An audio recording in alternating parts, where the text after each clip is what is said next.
This is just appropriating the money. But I do know that this program supports things outside the normal work of the traffic department, for example.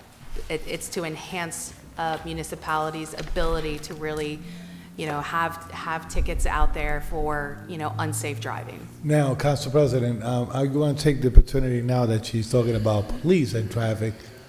It's my knowledge that the Paterson Police Department don't have ticket books. Can you find out why?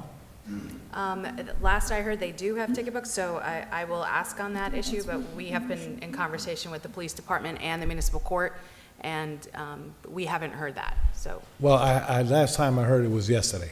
okay, Okay, so We'll check can you on follow up? okay. Yeah, That's thanks. interesting. If that's the case, that hasn't been addressed or told to us in public safety. Correct. All right, very well. Madam Clerk, roll call on item number 6.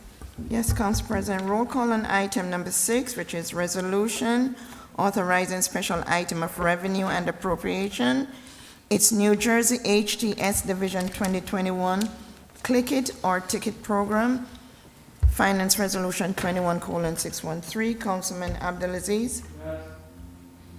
Councilwoman Cotton? Yes. Councilman Jackson? Thank you, Madam Clerk. So, as usual, I'm indifferent. When I look at certain initiatives, it seems that certain members of our community are targeted when it comes to issues like this. And furthermore, when we start looking at the designation or delegation of overtime and work responsibilities, there just is a huge disparity in treatment in this when it comes to the residents or the employees of the city of Paterson. I can't help but notice that the mayor, the BA, have filled the position of chief of staff.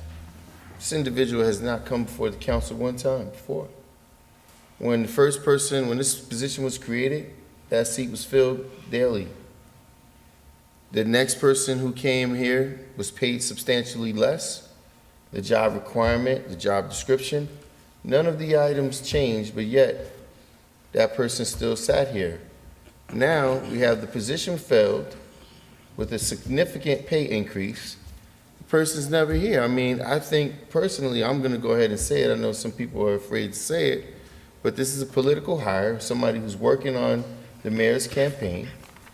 And these are the types of things. So we got all of these grants that come forward, and we have members of our community who have been slaving and working diligently for various departments, who fail to see increases, who are denied the opportunity for overtime, while we look to pick and choose and do these feel-good things for the cameras. This is not how things are supposed to be, and this is this council's responsibility. This council needs to step forward, step to the plate, and hold this administration accountable when it comes to this type of hiring. Council President, I'm hopeful that sometime soon we can have the administration answer to the fact that there was another illegal hire, a non-Paterson resident. We don't have any credentials, we didn't see anything, and yet this hire was made, and no resume, no nothing. The person's never been here, and they're getting paid more than what a Paterson resident who was doing the same job was getting paid. I refuse to continue to support things Councilman, like I'm this. sorry, but you just made a statement that, well, you know what, we're in roll call, right? Yes. All right, no, go ahead. You can address it. Give me time to address it No, before my because- vote. No, I'm not. What statement I'm not did I gonna make break that was No, incorrect? we're in roll call, so I'll address it after. My vote is no, Madam Clerk. Thank you, Councilman. Councilman Mendez? Yes. Councilwoman Mims? Yes. Councilman Velez? So, I could say a lot of things from the police. I'm not gonna mix apple with oranges or whatever they put it, but this grant comes handy. It's $18,000. They have to use it wise to make sure that if we receive in the future more grants from the highway safety program, we could make sure that the safety of our street are met. But this is really important.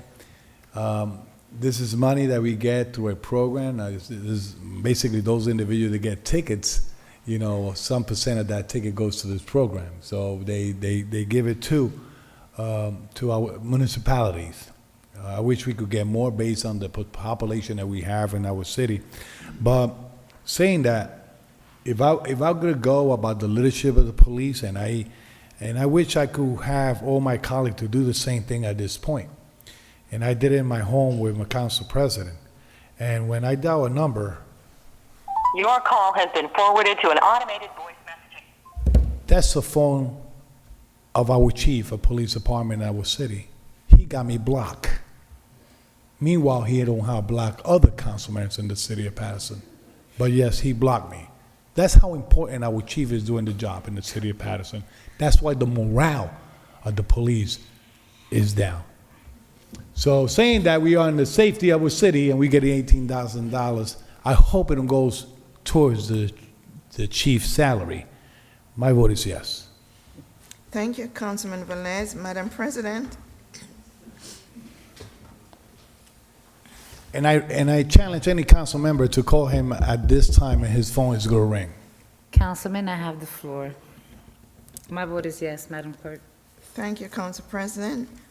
The votes are 6 yeses, 1 no, 2 absences. Item number 6 is hereby adopted. Okay.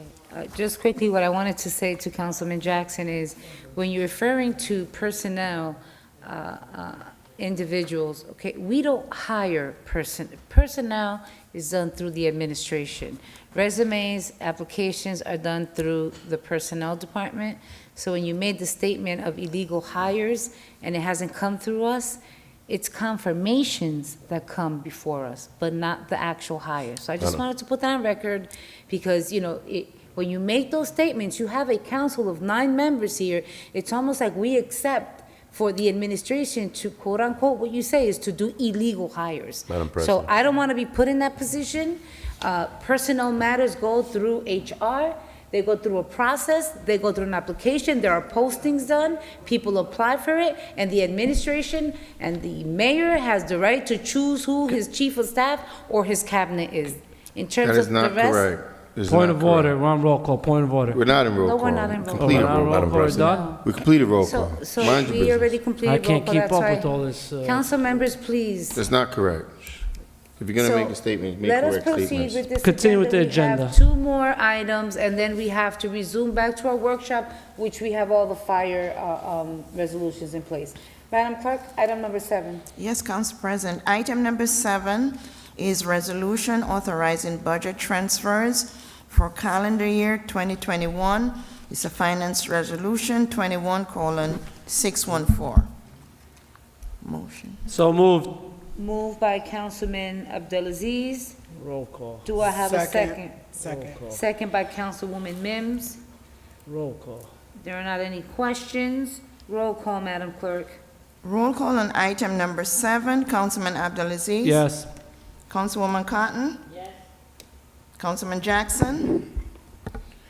I mean, as we rushing through, I mean, obviously, whether or not there's questions or concerns is not an issue. I'm curious of why $205,000 was taken from community development and what was that not utilized for? And Did you say Here. community development or recreation? Department of Community Development. And then we transferred another $1 million over into the police salary and wages. You know, there should be an explanation of what that's about. Yeah, you can address. Point of order, How are we going to Council address it? President. We're in roll call. Roll call. How are we going to address it? We're in roll call. This is the type of thing that I'm talking about. There's very little oversight.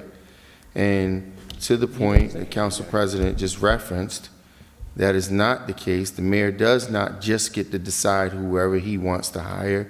There is in place a residency policy, and if the council chooses not to hold him accountable and continuously approves all of his other items, the measure in which the council holds the mayor accountable is by not approving all of these other items, holding his budget. There's many different things, measures that this council can take as measures of accountability. But there has been zero accountability from that standpoint. This is taxpayers' dollars that we're spending, and taxpayers are entitled to understand why we hired another non-Paterson resident. Does he have any specific special credentials? Therefore, we should see his resume. There should be a waiver in place. The mayor doesn't just get to decide, I'm gonna go and hire somebody who lives in West wherever to come and do whatever type of job. And yes, and we talk about things going through personnel. When the former personnel director was forced out with credentials, many credentials, and the current has none of the above. Yeah, there's a lot of alarming concerns that need to be discussed as we continue to rush through these things and not have questions and/or a level of accountability. My vote is no, Madam Clerk. Thank you, Councilman. Councilman Mendez? Thank you, Madam Clerk. I think that something that really concerns me about this item is that we're moving $500,000 out of recreation. We all know the need of recreation in our community. We know, the lack of additional activity that our, children need in this city. And it's really troubling for me to see that we're moving $500,000 out of recreation. And it's not because we don't need it. It's not because we don't need it. That's poor planning. Simple as that. My vote is no. Thank you, Councilman. Councilwoman Mims? My vote is no. Councilman Velez? Councilman Velez? Wow. Wow. What is this,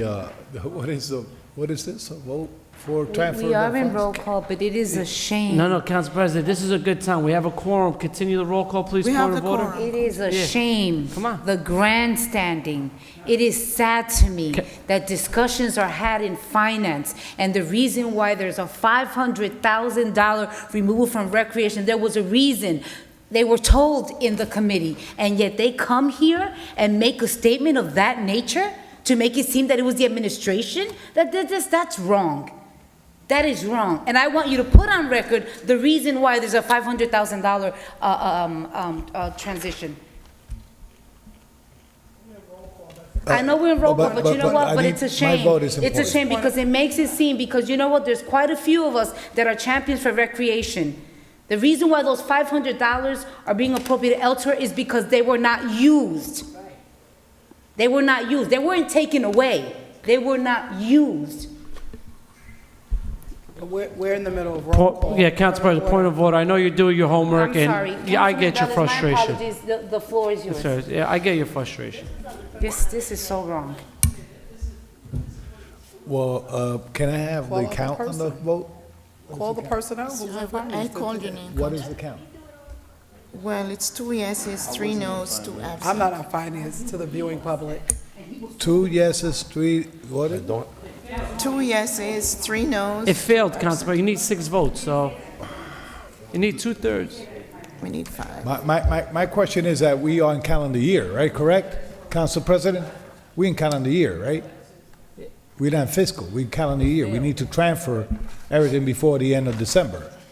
Correct. We will have a closeout meeting, yes. And my Correct. apologies. It just burns me to see that, you know what, everything can't be political. Let's get the job done, and things that need to be done in the city. That's why I said in the beginning, we cannot use some points to use politics on this. We are on a transfer of budget, we need to close our books, we need to do the right things. On the fiscal year 2022, the administration will find money to put back in recreation that they could use wisely before the calendar year ends. So my vote is yes, even if it failed. Thank you, Councilman Velez. Council President? I'm gonna say it again. We gotta stop the games. We gotta stop the games, because things like this, when you put it out there, it makes it seem like we're taking away from our children. And I'm not gonna stand for that. All right, these monies need to be used, they need to be moved. That is what, we're getting ready to do a closeout. December 29th, I believe, is our closeout meeting. These things are normal things that are done year after year, and if you've been sitting here, you should know. I would rethink trying to move into another office if you can't handle the simple things of the appropriations and moving fundings over. It really upsets me that we have committee meetings, that we have discussions. It's all right if you want to come here and throw a few punches out there, that's okay, but let's do what's right. And this money needs to be transferred. Let's stop the games. My vote is yes. I approve Thank you, that Council motion. President. She talking to you, Mendez? Yeah, she talking to Mendez. Roll call, that's it. I'm Madam going to Clerk? announce the votes. This resolution needed 6 votes. The votes are 4 yeses, 3 noes, 2 absent. What's the next step then? And Council President, if I could address Madam BA. and maybe the CFO can correct me if I get any of this wrong, but yes, you are correct. At this point in time, the transfer process is really just to cover at places where there are expenses have gone over what was budgeted, and there are also lots of places, salary and wage lines, where money was not spent as was originally budgeted. So that could be for a variety of reasons, whether, you know, the people left at a certain point of the year and they didn't fill the vacancies in time. So even in smaller departments, you might see small money being transferred out. In larger departments, you might see more shifts, larger shifts. But that, to address recreation in particular, their budget from this year to next year has remained the same. Just like we said in budget hearings, we have made significant investments. And we talked to recreation this year in part about why some of this money wasn't spent. And a lot of it was still about COVID. We weren't up to full capacity for programming. And there is a commitment to do more of that for next year. So I don't want the public to get Council an impression President. for it. But that money now will be better utilized in somewhere else as we're getting to the end of the year. And we will need to pass a budget transfer as part of the closeout meeting in order, I think in particular, to cover some of the salary and wage. So if, again, it's utilizing the projections that we know are going to need to be there. That's why we brought this transfer document in front of you. Council President. Councilwoman Mims. So, And I'm next. I'm glad that you stated that, Madam BA, because even though it failed tonight, on the 29th, by that time, there should be discussions with council members to give more explanation as to what the situation is. I'm not on the Finance Committee. I don't know the details of what that discussion was. I'm hearing it right now on the floor, but I think we have time between now and the 29th so that you can get it on board to get your 6 votes. Thank you so much. Council President? So before I give you the floor, this is when we're supposed to do this. When it was moved in second, no one said discussion.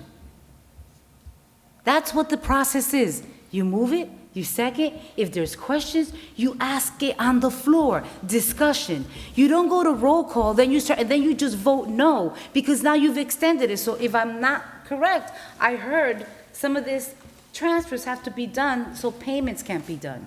But I'm gonna leave it at that. I'm gonna leave it We at that. could ask, I'm gonna leave it reconsideration at of that. vote? Councilman Jackson, and then we'll move forward with the next item. They have until the 29th. They don't have Stay to on do the, stay on the agenda. Thank you, Councilman Council. Jackson has the floor. Thank you, Council President. First of all, the first thing I said prior to me voting was, wow, we just rushed this through. It was like, it's on the floor, okay, roll call. So there was no opportunity for discussion, one. Secondly, with all due respect, I totally disagree. There should be a thorough explanation of why we failed to administer $500,000 in recreation, when I could tell you that there's been hundreds of employees, Not the administration.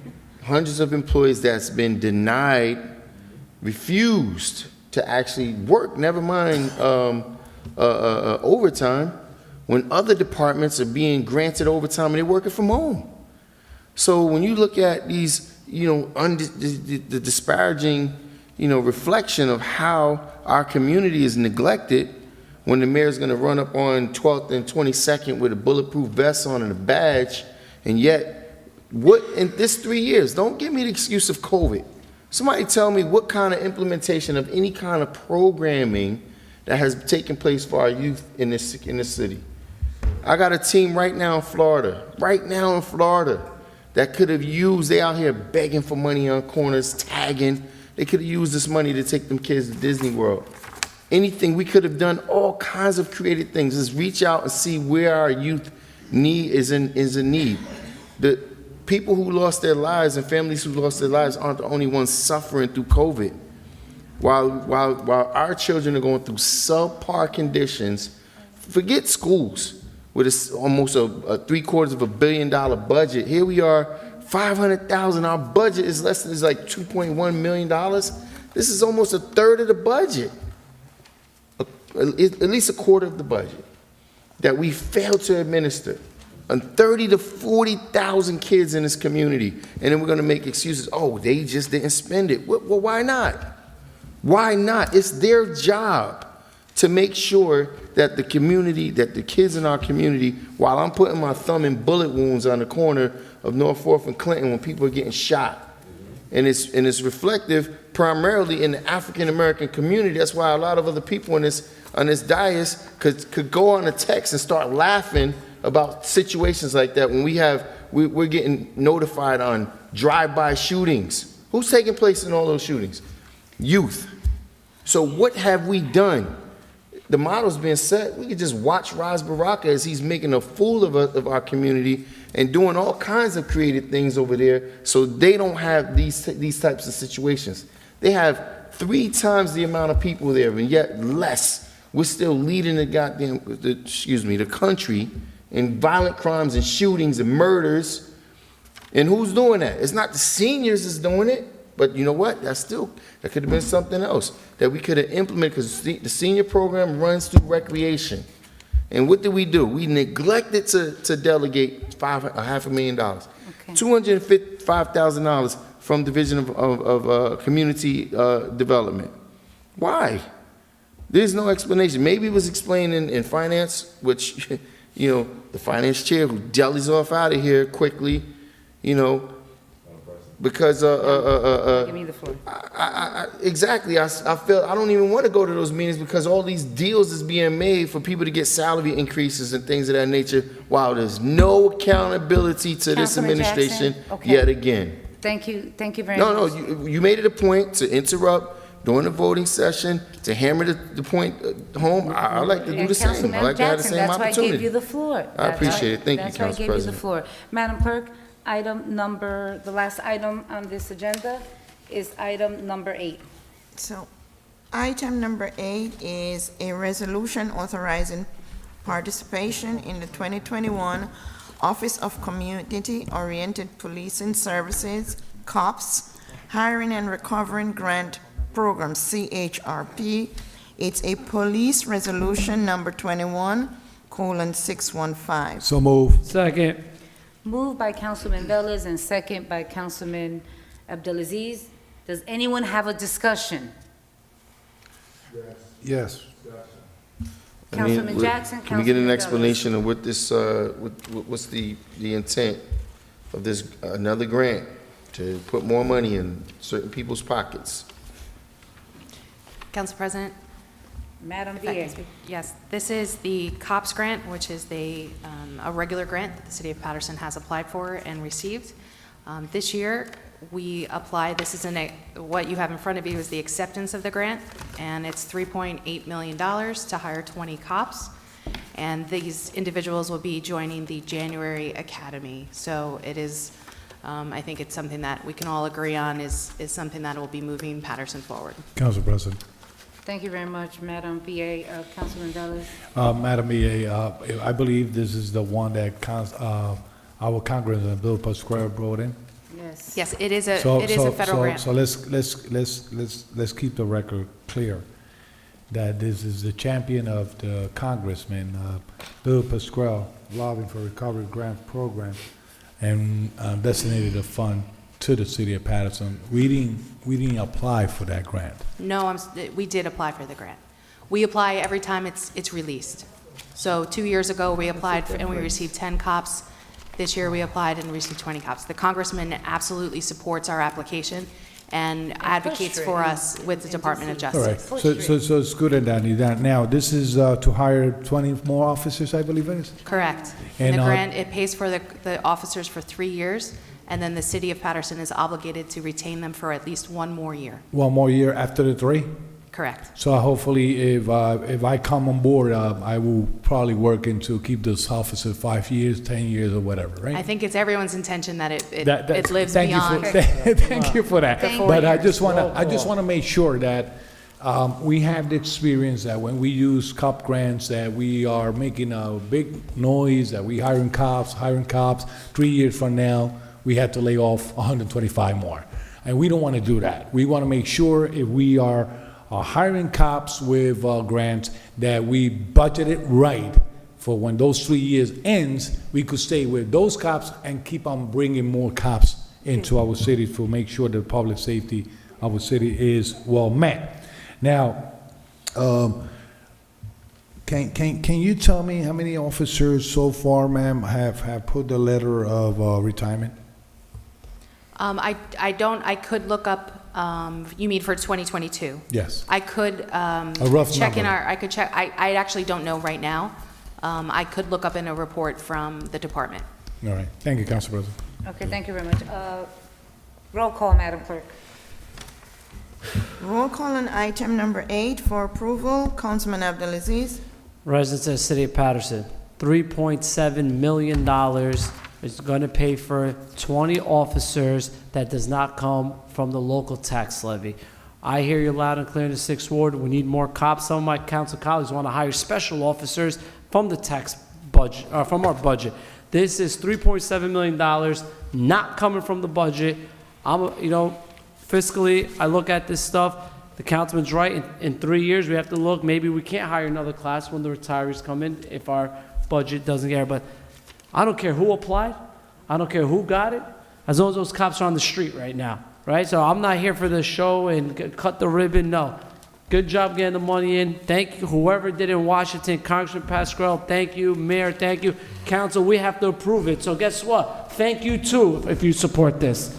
But at this time, with the crime going the way it is, let's get these cops on the streets. My vote is yes. Are we voting now? We're Thank voting you. Yes. on the last item on the special meeting to go back into workshop. Sometimes, everybody be talking so much, you don't know what we doing. Like what are we doing? I just, I could just say that I know that since I've been sitting here and all the money that we have gotten from the COPS program, we have not laid off a police officer from after the 3 years that we're required to keep them. We have not let go. The only time that we had that bad layoff was in 2011. And that's because it was a budget crisis so badly. But of the time I've been here, and every time we got this cop money, we have not laid a police officer off after 3 years. Because what's happening now is that our officers are going out sooner. The new class coming in is not going to be able to go out like those officers that came in, say, before 2000. You came in after 2000, you got to work a little longer. They're not letting you go off. But I just want to put on record that every time, and we do have Congressman Pasquale fighting, because, they're all fighting. Congress people all over the country, fighting for their city, fighting to get money. And so you have someone in there that's fighting to make sure we get money, but we have not laid off of getting this cop money at all. We have not. Like I said, the only time. So, I'm happy. I'm glad that we had the Congressman in Pasquale, because how many congressmen we got? 400 and something? And they all fighting for their district that they represent. All of them. Can you imagine 400 some people talking at the same time, trying to get money for their city? They're really fighting down there. They really are. I've been down there to a session. I see what it is. So with that being said, Madam Clerk, my vote is yes. Thank you, Councilwoman. Councilman Jackson? Thank you, Madam Clerk. So to the residents, let me be clear. It's just a matter of perspective. Yes, of course. It's great to add, several more officers to the list to try to assist, especially in the conditions that we're in when we're neglecting to spend $500,000 in recreation, you're gonna have, it's undoubtedly you're gonna have more crime. But I've never seen a group of people rush to get more money to give to outside people than in ever in my life. We have to look at that we have an alarming rate of non-Paterson residents that continue to get employed here throughout every agency. Non-Paterson residents, which police and fire lead the trail. Then when you have essential employees who are noted by or specifically outlined by statute, by ordinance, that they must be a bona fide resident, and that's completely ignored.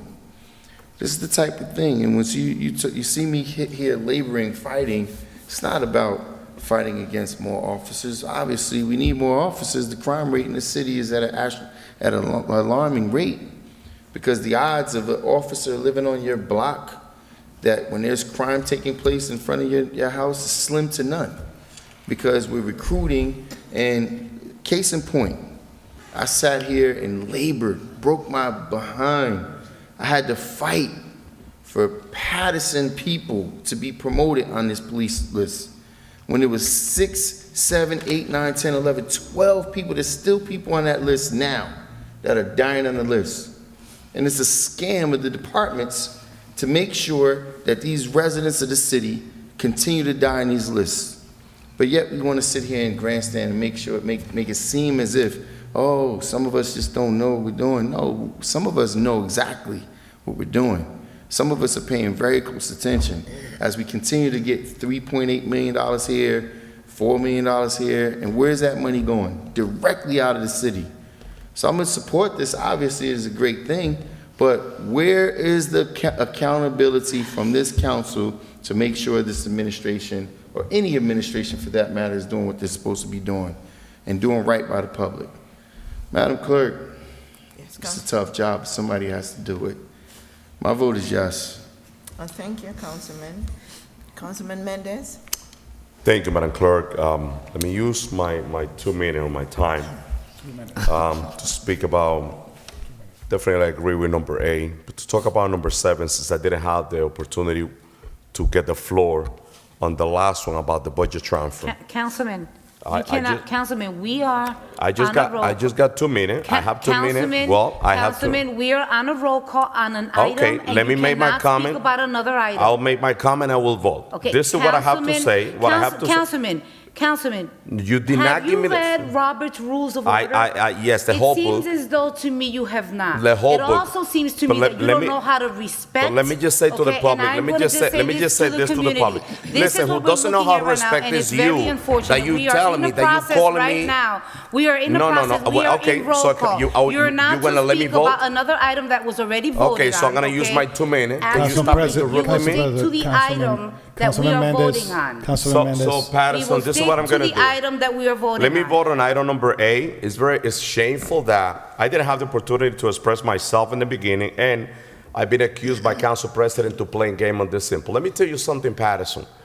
And I've been proving I'm a very independent voice, and I'm still here to support what is good for Patterson, what is right. And I will never support that budget transfer, taking $500,000, the Councilman- third quarter of Councilman Mendez. the budget for recreation, because this administration failed to do their job. Do I have to support this administration with my vote? This is the most clear example of the ineptitude and the lack of responsibility from this administration. And my vote will be no. You could vote yes. Do you vote as you vote? And my vote is my vote. I got the responsibility to vote the way I feel it. I hear the administration with the explanation that they gave us because of COVID. You know how many children are dying in our community? You know how many kids need recreation in our community? And I'm going to sit down and say yes? Absolutely no. And my vote will be no. So with that being said, item number 8 is a grant to hire 20 more police officers, $3.7 million for 4 years. And I look forward to use this money wisely. We do need cops. We need boots on the ground. We're facing a tough time with crimes in our city. Patterson, my vote is yes on item number 8. Thank you. For 3 years, Councilman, not 4 Thank you, years. Councilman. 3 Councilwoman years, Mims? the cops, only 3. Thank you, Councilman. I want to mislead there, yeah? Councilwoman Mims? So before I vote, I want to give a recommendation to the administration. First of all, I commend the efforts of bringing in 20 new officers because we need them. We need more officers. Commend the effort on writing this grant, Congressman Pascrell and all those others that approved this grant and this money from the federal government.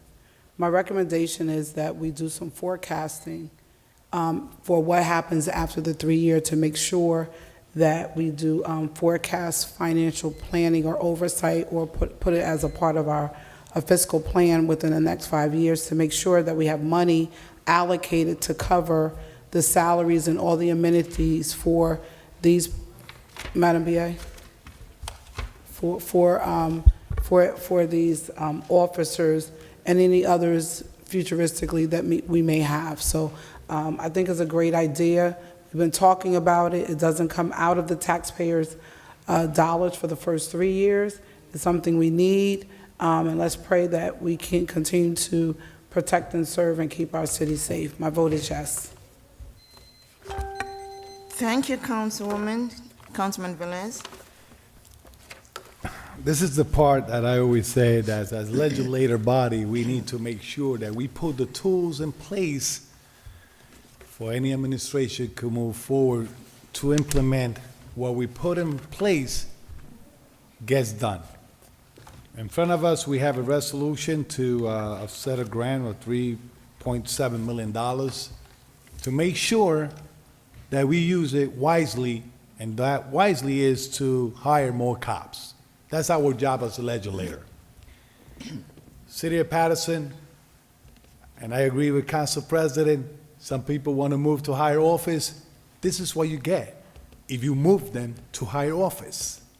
We need to be proactive, making sure that when you in this side, you put the tools in place to be able to, any administration, no matter is this one or the one in future, works while we put in tools in place.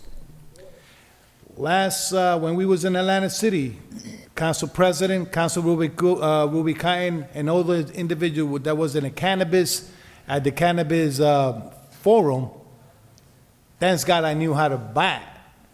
When that gentleman says, I live next to your town, and I watch your council meetings through YouTube.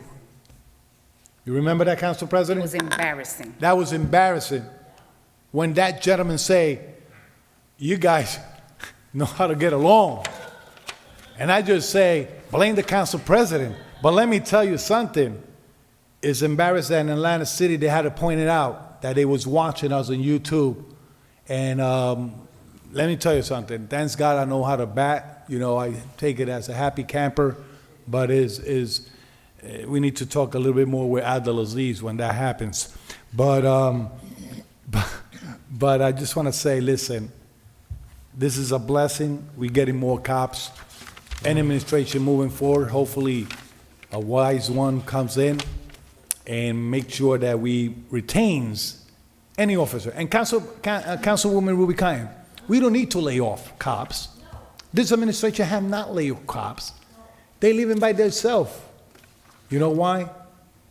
Because the morale have to be lifted up. They need a chief to be with them, walk with them, be in the scene and do what they have to do. Making sure they be balanced in the whole department. Making sure that blue uniform shines out there. And when you have that, they don't need to leave. And let me tell you something. With the pay they get entry, I bless those officers that they want to come to Paterson. There's other municipalities paying more. But let's welcome them with $3.7 million and making sure they stay in our city, the great city of Paterson. So my vote is yes. Thanks, Councilman. Madam President. So as some of you have seen and have seen the exhibition of some of my colleagues and the fact that they don't understand process, protocol, or Robert's Rules of Order, I don't understand how it is that for the next 5 months while I'm here, I don't know how we're going to work if you continue to take those actions. So I'm going to make a recommendation to some of my colleagues to read your email. There's a budgeting for the elected officials so you can understand the process of budgeting, and it's going to be on Saturday, March 12th. I would suggest that you register. I would suggest. So with that said, I don't need to say anymore. Everyone has said enough about this grant. My vote is yes. Thank you, Madam President. The votes are 7 yeses, 2 absences. Item number 8 is hereby adopted. Move to close. Move to close by Councilman Velez and second by Councilman Abdelaziz. We are closing the special meeting. Roll call, Madam Clerk, to close the Roll call to special meeting close and the go spe- back into workshop. Call to close the special meeting of Tuesday, December 7th, 2021. Councilman Abdelaziz? Yes. Councilwoman Cotton? Yes. Councilman Jackson? Yes. Councilman Mendez? Yes, Madam Clerk. Councilwoman Mims? Please do, yes. Councilman Velez? We're going to another meeting, yes. Madam President? Yes. The votes are 7 yeses, 2 absences. The special meeting is hereby closed. The workshop is now reopened. Since we just suspended it, we don't need to do a roll call because we're going back in, right? Yes, we have to. We have to open do a it roll With a call? motion, yes. Okay. Motion to reopen the workshop? Moved by Councilman Abdelaziz and second by Councilwoman Cotton.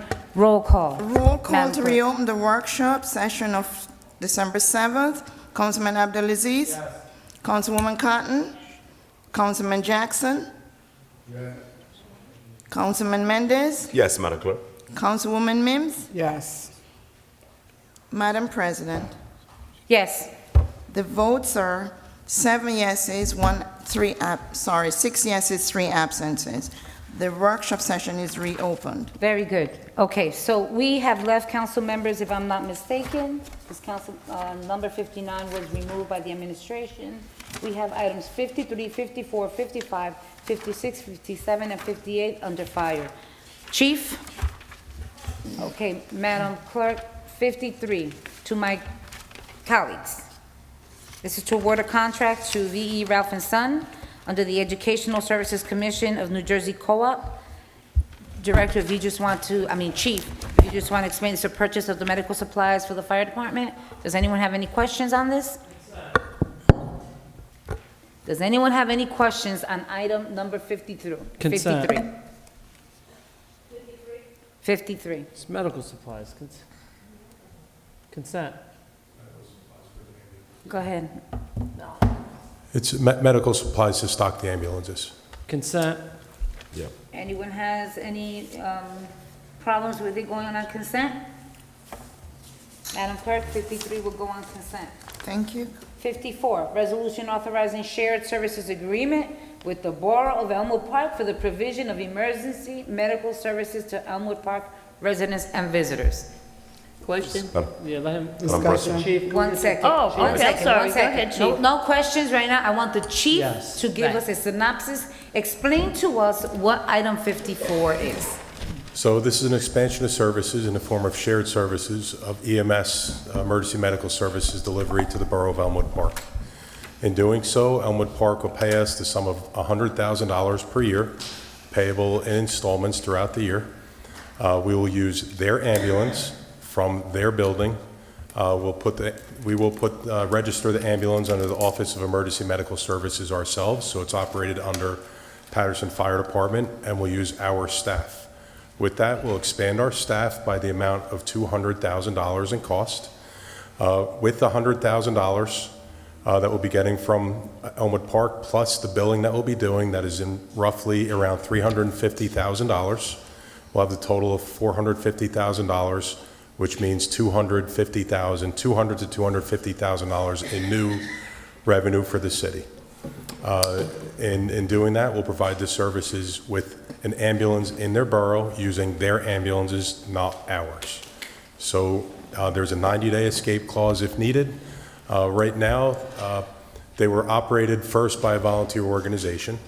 The organization then, because of lack of volunteers, folded, and the Borough of Little Falls took over as their EMS provider. Borough of Little Falls had some strife within, and they decided to terminate their contract. And not because there's not money flowing in, because I reviewed that, there is. It's because they had their own internal strife. For us, expanding our services with shared services also works in the scope of what the DCA would like to see and the state as far as our shared services. We'll be working in concert with the LEAP grant for the state in order to try and offset upfront initial costs through the state, through, I guess that's, and correct me if I'm wrong, is that the the DCA and the local government services through the LEAP grant. Correct, yep. We'll be using that to offset any upfront costs. But as far as I see it, it's an expansion. It's a fire chief being aggressive to try and bring in revenue to the city that needs it. We are one of the largest revenue generators in the city. That's the fire department doing that. And that's pretty impressive, and I intend to continue trying to do that. And with your support, I believe that this is a very good thing for us to do, and I'm all for it, and I think we should give it a shot. Madam President. Councilman Jackson, Councilman Cotton, Councilman Mendez, Councilwoman Mims. So it'll So- be Jackson, Cotton, Mendez, Mims. So, Council President, I just have a couple of questions based on some of the information the chief just talked about now, and then I can yield to Council President, and I'll come back around. Chief, you talked about upfront costs. Could you outline what that looks like? Yeah, so the upfront costs mean that we have to stock the ambulances with some of our initial medical gear, the perishables, like things that we use for collars and oxygen, all that. And most of it we already have. Aside from that, we'll be putting their GIS or their GPS information into our system for dispatching, so that we can properly dispatch everybody effectively to our mobile data terminals in the ambulances. You have an approximate cost of what that look? That was $6,000. How much? 6,000? 6,000. 6,000, 6K. 6K. Okay, and you outlined, how much is the total contract for? They're paying $100,000, and we will bill, and their annual billing right now is averaging $350,000. They're not billing, they're recovery of bills, because you don't recover it all. So their billing is roughly, it's 2,000 calls times $800, about $1.6 million. We don't recover all that, so we're dropping it down to about $350,000 is what we've seen from the books of their third-party recovery. So a total outlay, a total potential input about $450K. And you talked about expanding Don't let her on be how president. many additional, what's the additional manpower? So we'll go out 4 firefighters. So we'll expand our department 4 additional firefighters. Yeah, 32,366 per firefighter 32 for the year. 32 what? 32,366 per firefighter 366. for the first year. For the first year? Yep. Okay, 4 guys. Those 4 guys are gonna cover 24-hour shifts? No, it's going to be rotated through the staff. So we're it going won't be just isolated to those 4 guys, okay? to, no, it'll be a shared burden within. Understood. The 4 guys, okay. And maintenance, vehicle maintenance? Yes, we'll be doing that within our department. Currently, they have a lease and warranty. We'll utilize their warranty. Lease But we're going to warranty. do the basic brakes and tires and things of that nature. So. But theirs okay, are both new and under warranty. Maintenance. We don't have a projected cost, because what's the year on their vehicles? I can't hear you, I'm The sorry. year on their vehicles? It's a 2019 and a 2018. 219. And remember, their mileage and there is significantly different than what a Paterson ambulance does. And their number of annual costs? About approximate? 2,000. 2,000? Yep. That's So- less than half of what our slowest ambulance is, So. one ambulance. Considering that this is just this detail would just be a EMS only. Now, are we looking to hire individuals who are only credentialed in EMS? No, firefighter EMTs, just like we Firefighter do. EMT. Yes, sir, that's the only thing that we hire. The only title that we hire for entry level. Okay. Well, so, Council President, I'd like to come back, and I want to give other people an opportunity because, so Chief, as I'm understanding, you have a couple of individuals now who are not firefighters that are employed by the city as EMT only. We have probationary firefighter EMTs that are completing the firefighter academy. In between the EMT and the fire academy, they're acting as EMTs so that we can keep them running. Otherwise, they're going to sit in an office. So we felt that the best decision to utilize them was to put them as EMTs. there's also 2 firefighters that are not EMTs because they've failed the EMT test. So they have 3 different opportunities to pass the test. Rather than have them just operate and sit in office, we have them operating as firefighters. So there's 2 firefighters who failed the EMT test. Yes, sir. So obviously, these firefighters would not be able to work this detail. Correct. And then we have how many employees? And they're probationary. They're still in a probationary status. So The they're 2 not full-fledged. firefighters who don't have EMT, they're probationary? They're probationary. So they have an opportunity within their first year to get their EMT certificate once they pass the EMS course, which is the base part to get out of the academy. Then they have the opportunity to take 1 year to get their EMT certification, which was past practice from the prior chief and should not be broken. So we give them the opportunity. It is a very, very, very, and I say another very difficult exam. It's almost like nurse level, these exams now. So if I were just to give one shot for an individual, for some people who are maybe 25, 30, 35 years old, who've been out of school for a long time, expected to get into that, know anatomy, physiology, mathematics, all the things you have to do to be an EMT. And I just got a study today that they're even adding more difficult parts to being an EMT. So for me, just to say, oh, all right, you failed the test, you're fired, would be irresponsible. Well, rightfully so. I mean, it is a very heavy responsibility. You first responders saving people's lives. Yes, sir, I it can is. understand it, but my concern now is the common practice with these individuals who failed the fire test. So that's common practice that we have firefighters, individuals who failed. They didn't fire fail test. they failed the physical training. You have to do so many push-ups in so much time. You have to do so many sit-ups. So they didn't fail. They're certified firefighters. They did not do the physical training. So they have the opportunity, just like the EMTs do, to pass that test in a certain amount of time. Thank you, Chief. I'm Councilman, no, Councilman, you could hold your questions. We'll give you the floor once again. One last This question. is, let me just give it to wanna clarify. Councilman. So they're certified, you're saying that these individuals that are working as EMT, they're certified firefighters? Yeah, but they did not pass the physical training, and I felt that until they can do that, putting them in respiratory compliance situations where they have to go on air, which is extremely stressful to the body, could put the city in a libelous situation, so I chose not to do that. Thank you, Chief. Councilwoman Khan? Thank you. Chief, I need to find out, now, you're saying that with the fire department, it's 24 hours on, 3 days off, right? Yes, ma'am. And so we have 6 firehouses? 7. 7 firehouses, and each shift has how many EMTs? 2 per firehouse? No, all firefighters are EMTs with the exception of maybe 3 left in the fire department itself. No. I mean, like, okay, what happens is sometimes the firefighters do not want to change because they don't want to work another extra EMT day or something like that. I'm saying, if they're working 24 hours, they do EMT duties maybe one time a month. No. Every- So on average, a firefighter, we have a system through seniority. Right? It's a pilot program as requested by the union. Okay. That we do a 2, 3, 4, 5 concept, where a senior firefighter would work the ambulance 2 times. A less senior would work 3. Okay. A less senior would work 4, and a less senior would work 5. And when you're probationary, in your year, you work 6.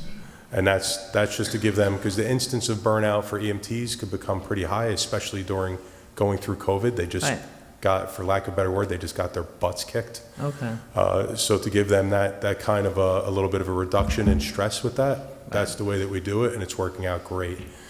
So they rotate, and the other times that they're not in the ambulance, they're in the fire truck. This will add 2 more positions. Instead of 14, there'll have to be 16 positions filled throughout the day. Right, so once they, now, since we got 7 firehouses, we got 2 ambulances per firehouse. 1 ambulance. 1 ambulance, I thought we was trying to get to 2 per firehouse. No, We we haven't have- gotten there yet. We're not going there. We have 7, we have Okay. one ambulance that works per firehouse. And the notion is potentially, based on the call volume and our staffing, with, extended sick and all that, to maybe go to an 8th or maybe a 9th within the city. But right now, 7 is working out well. It's keeping us well under the national response time of 10 minutes. We're under it, and we're handling all of our calls appropriately. Right, okay. Now, if the ambulance that we're working with Elmwood Park, the ambulance is gonna be stationed at our firehouse? No, the ambulance can be stationed in a building as provided by Elmwood Park in an Elmwood Park provided ambulance. That So will the- say, but the ambulance in the contract, that has to say Paterson Fire Department, so everybody there knows that Paterson is doing the work.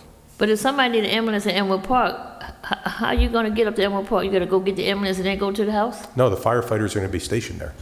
Oh, they're gonna be stationed Yeah. at the, and you There'll think, be 2 firefighter EMTs stationed at all times, Okay. 24/7, at the Elmwood Park Firehouse as EMS number 10.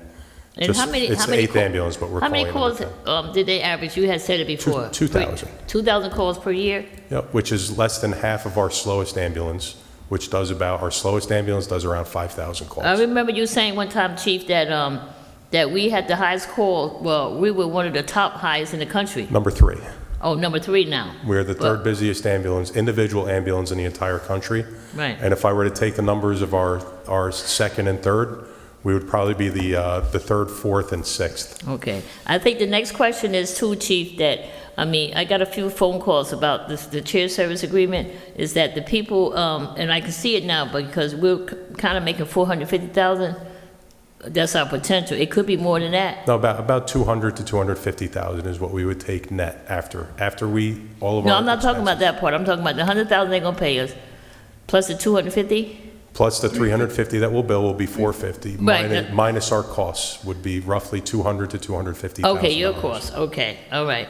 But now the other concern, Chief, and this is my last question, the other concern came up because when you call an ambulance in the city of Paterson, you don't have a choice of going to Holy Name, or you don't have a choice of going to, So I would love please, right now to give you the exact numbers, right? Okay. Because No, no. there's people that are trying to sabotage some things. okay, But I'm going to give you the factual numbers. In the last year, we went to Valley Hospital 176 times. no, from the city of Paterson. Yeah, this is from everybody. This is from right now, all of our 4 contract towns and Paterson included, and I could break it out separate, but with everybody, 176 times to Valley Hospital, 57 times to Westchester Medical, Hackensack, 5 times to Westchester, Chilton 11, Claramas 1, East Orange 2, Englewood 1, Holy Name 1, New Bridge Medical Center 2, and 9,000 times were not transported, were not applicable. Over 20,000 times we went to either St. Joe's Paterson or St. Joe's Wayne. I need to vehemently let you know there is zero favoritism to anybody that requests a transport. Now, there's times that we do transport outside of St. Joe's Wayne or Paterson. We go to Valley or we'll go to Hackensack if somebody has a special medical condition like a Okay. severe cancer condition. Okay, I mean, Right. you pick me up at my house, I say, I want to go to Valley, would you take me to Valley? Depends what your situation is. Okay. Normally, no. Okay. The closest medical provider is what we need to do because. Okay, I see what you're saying. And I'll give you the justification behind it, right? And there's been a lot of talk about this recently. If you're calling for an ambulance, you're calling for an emergency. Right, That means that we need to get you to the closest medical provider, the receiving Okay. hospital. right, If you're a trauma victim, you're going to go to a level 1 trauma hospital, St. Joe's Paterson, Okay. Hackensack University Hospital, the only 2 in the area. So if you're post-op, you just had surgery and things are open and your surgeon is at Valley, Right. probably going to take you there. If we're really, really, really slow and we have no active calls, probably going to be able to try and spin and get you to a hospital. But for the most part, you're telling us that it is an emergency. We're going to take you to the closest receiving hospital. And the numbers here indicate that. But Chief, you didn't indicate. Councilman, no, You didn't indicate which Councilman, from you don't have the Paterson? floor, Councilman. There's people waiting. Right, no, We're gonna no, keep no. order here. Let him finish answering the You question. don't have the floor. Wait a second. Councilman Khan has it. He answered the question halfway. Councilman, let's not do Chief. And this. here you are Wait a blocking second. for it Councilwoman already. Khan, are you finished? Yeah, Chief, if do me a Thank favor, can you please send me that information? Councilwoman, Or what? none of those things talked about people from Council- Patterson. Yeah, that's what he Councilman. said. He No, said he Patterson. said those are the times they went to those I said it all. hospitals. No, that's How many of not, those people Ca- called Chief. from Patterson? that's not what he said. Councilwoman, That is what are he you said. finished? No, he did not. Tell me what you said again, Chief. So this is everybody together. Everybody throughout the whole Everybody thing. together. Everybody. Inclusive Patterson, Elwood Park, of everybody. everybody. Councilwoman So all those Kine. calls could be from outside of That's what I Kine. asked him. That's what I'm Councilwoman saying. Kine, are you finished? And I You can have tell the you they're floor. not. You have They're the not. floor. That's what we need, Chief. How This- many? We're not, It's 600 pages. Okay. Oh, I can't got no 600 pages. But anyhow, can you Chief. break it down? No, I want to see the 600 pages. so, all right, we're not gonna have this sidebar. Councilman Mendez, Councilman. Okay, wait a second. Chief, you understand what I'm saying? Just send me some of those numbers. I mean, those numbers that you have already. And it could be broken down. I mean, you can probably figure it out on a spreadsheet or something. Yeah, I'll Yeah. send you information through the All DA's right. office. Thank you. All right, Councilman Mendez, Council President, I was trying to maintain decorum. I was giving each council member 4 minutes to have a question and answer. We're on track if you want to maintain Keyword it. trying. Well, we were Keyword rudely interrupted by the same cast here. Who's next, Council President? Thank you. Thank you, Council President Ala de la Cis. I think that, Chief, how are you? Good evening. Good, sir. How are you? You know, the first time that I went over, that I just checked the legislation just by the title only, Chief, I was concerned because I'm always having in my mind that one of the things that we should keep in mind is to concentrate in our city and to make sure that we provide the service that our residents of the city of Paterson need and deserve. I know you concentrate a lot into bringing revenue into the city, which is important. But my concern with this is we hired 4 firefighters for Elmwood Park. Now, when it comes time to the replacement, so we're gonna have to pull the manpower out of Paterson to replace the 4 members that we have at Elmwood Park, correct? The 4 members are not assigned to Elmwood Park. They're assigned to the City of Paterson Fire Department, and then throughout the assignments during the day, they'll be then part of the muster. So there'll be 2 shifts of 2. In the morning, there'll be 2 firefighter EMTs working, and then they'll switch at 8 o'clock at night. There'll be 2 more, and they're going to come out of the pool of the tour inclusive of the increased TO. And that's what this is. At no point will this rob any calls from the City of Paterson, any response. In fact, it does the opposite. What it does is it brings in revenue to the City of Paterson that we've never had. And this is the model that I look at going forward. Right now, just in what we're doing up in the north towns, we're doing roughly about $450,000 to $500,000 in revenue. That's found revenue that we have that we've never had.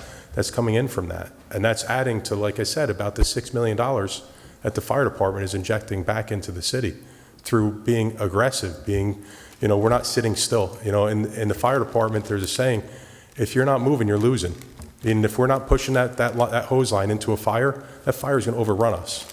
So I live, as a chief, I live that way. Keep on moving and try things. Be creative on our approaches. Be open-minded with it. And if I could bring in some revenue and provide services out there regionally, increase our standing in the community with shared services, and do so and provide the great services that we do from a top-notch fire EMS department, I think that's what I'm looking to do here. And look, there's a 90-day escape clause in there, right? I'm going to show you that it works. And so far, I'm pretty sure in my last 4 years, I've proven myself with it, right? And I'll continue to keep on doing that. So I'm looking for a little latitude here to say, hey, you know what?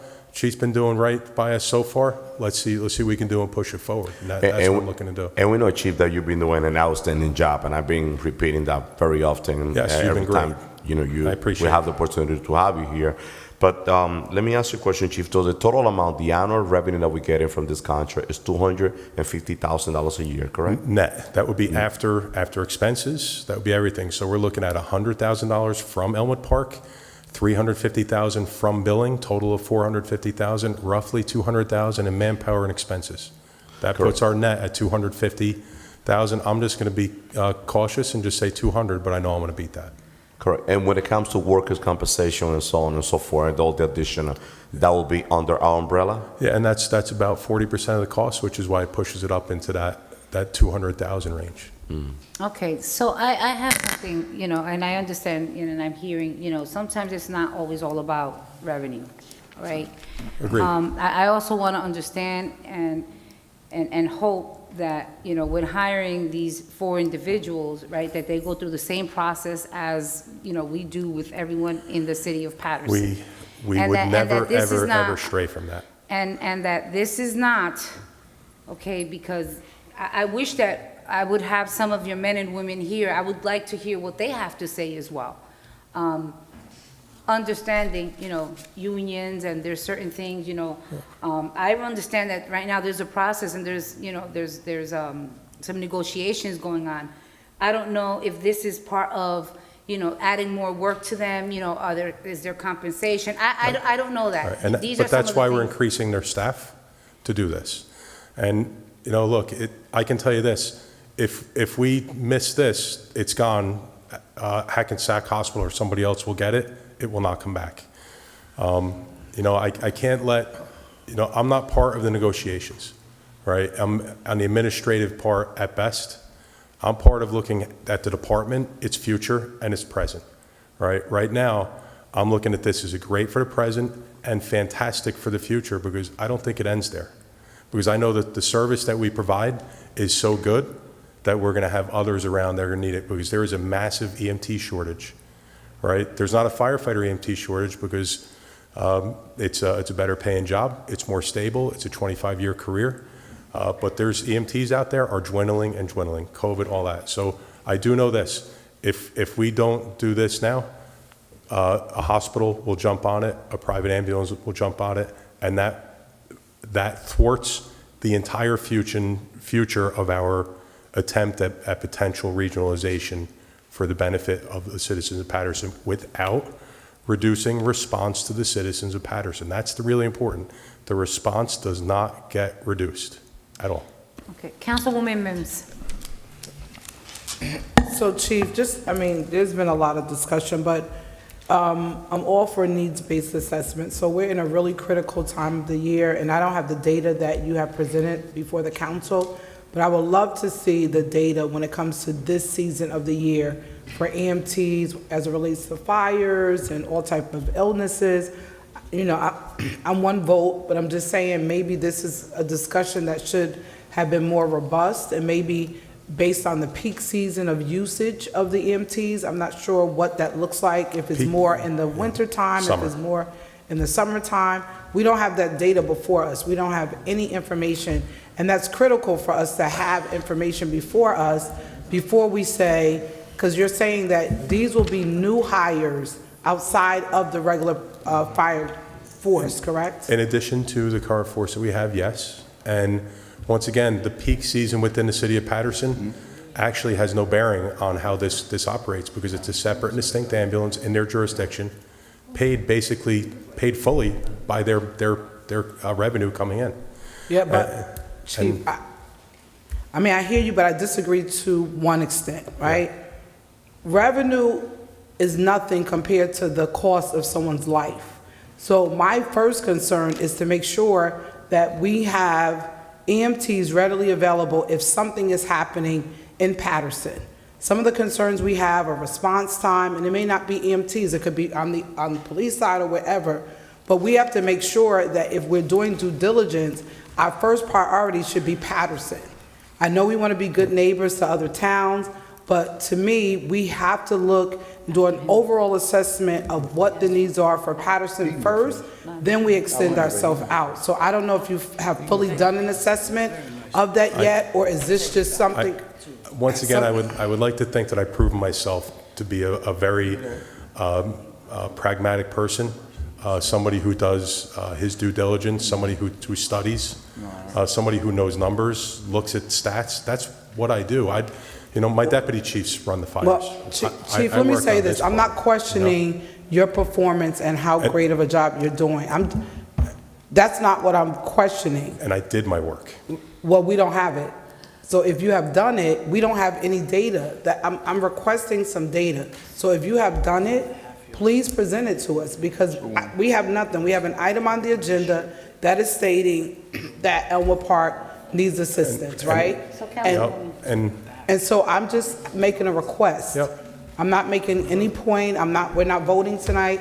I'm get it. asking in workshop, the data that we have internally, our peak seasons, the services we're offering, how many firefighters on and off, all that data. If you could just send that so that we can see that, so that when you're, for next week, because it's going to be voted on next week, I just would like to see if you can have the administration send it to the council members, because we have to do that. Because at the end of the day, if this is approved and something happens, even though there's a 90-day cap out that we can pull out of it, what happens if something, what happens in that 90 days? So we have to always protect ourselves as a city. Has nothing to do with you as the chief. I think you're great. No, I've said it and- many times, and I'm so I not- just want to get so, that so data. Chief, Yeah, I'm not let me, taking it like that. before you respond to Councilwoman Mims and what she's saying, you know, somewhat along the lines of what you're saying, I know Councilman Jackson had requested some information pertaining to assessment. I just want to put it on record, Chief, you know, this is not questioning your ability and your work. Yeah, I don't take that. No, It's but not. what I want to say, we are not in the business to give services to other towns, right?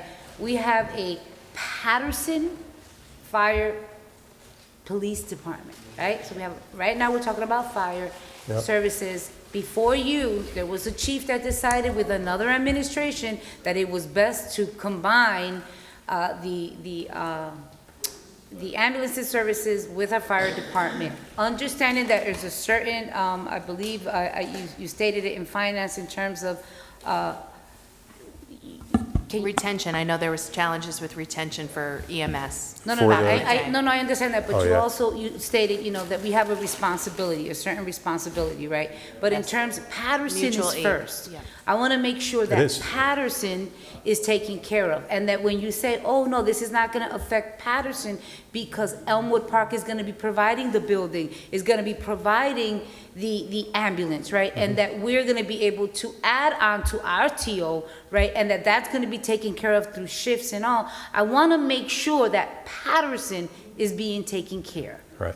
I don't want, you know, you hear things, I don't do the he say, she say. I want to make sure that this isn't so someone somewhere is getting hooked up. I really don't want that because there's information that comes to all of us.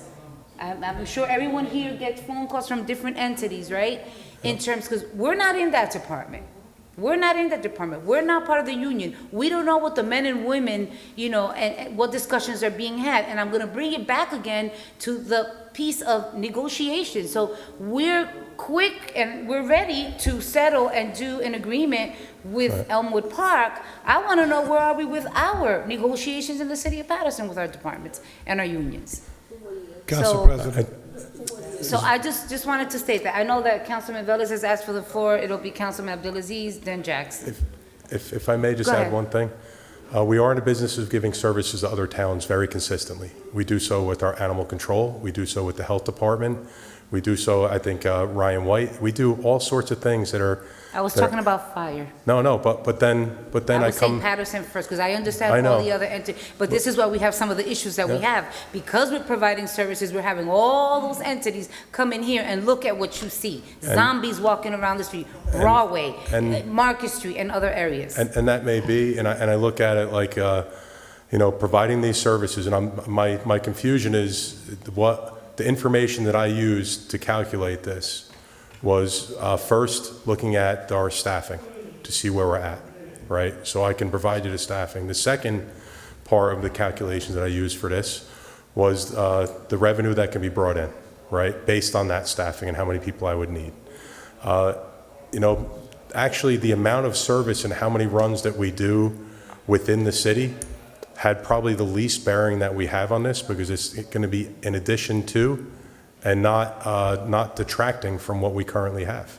And that's why I felt for us, like, you know, it is a great model. It's a win-win, and, you know, and I don't mean to beat this dead horse, but, you know, if we wait for this to pass, this count, the 14th, the next Tuesday to pass, and we don't do it, that is lost, as is any any future regionalized, because then it just won't happen. And I'm looking at it from service perspective, and I'm looking at it I'm from- sorry, Ming, we can hear all your conversation. So I'm looking at it from service perspective, that it doesn't negatively impact the city, and I'm looking at it for revenue, because I thought that's part of what we're looking to do, and, you know, what fire chief is doing that? Me, right? And that's, so I look at the positives, so Okay, I'm you sorry. did, my apologies, Councilwoman Mims, you wanted to complete, and then it's. Just another piece to the data that you provided that talks about our EMTs when they go to other towns. Could you provide a list of all the towns that our firefighters are expended upon to go into other areas? And then how much time it takes them away from the Paterson concerns because they're traveling from Paterson to take someone to Valley or Paterson to take someone to Mountainside. So in the data, because I know. That'll be a long time to compile. Uh-huh. That would be a long time to compile. I need about 2 weeks for that, 3 weeks.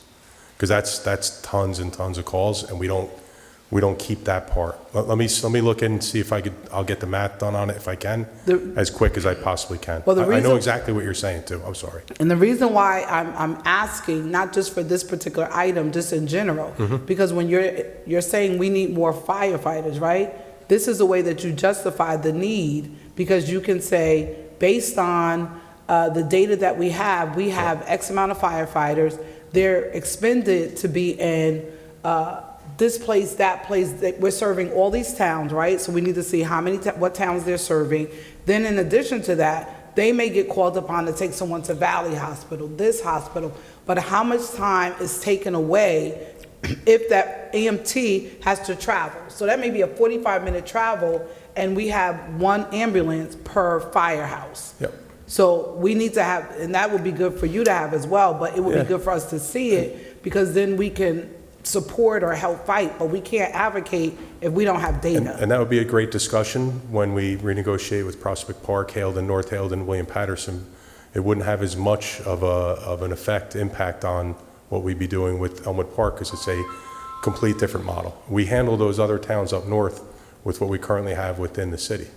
And that's about roughly total about 1,500 calls a year that we handle for the north towns. For the east town, which would be Elmwood Park.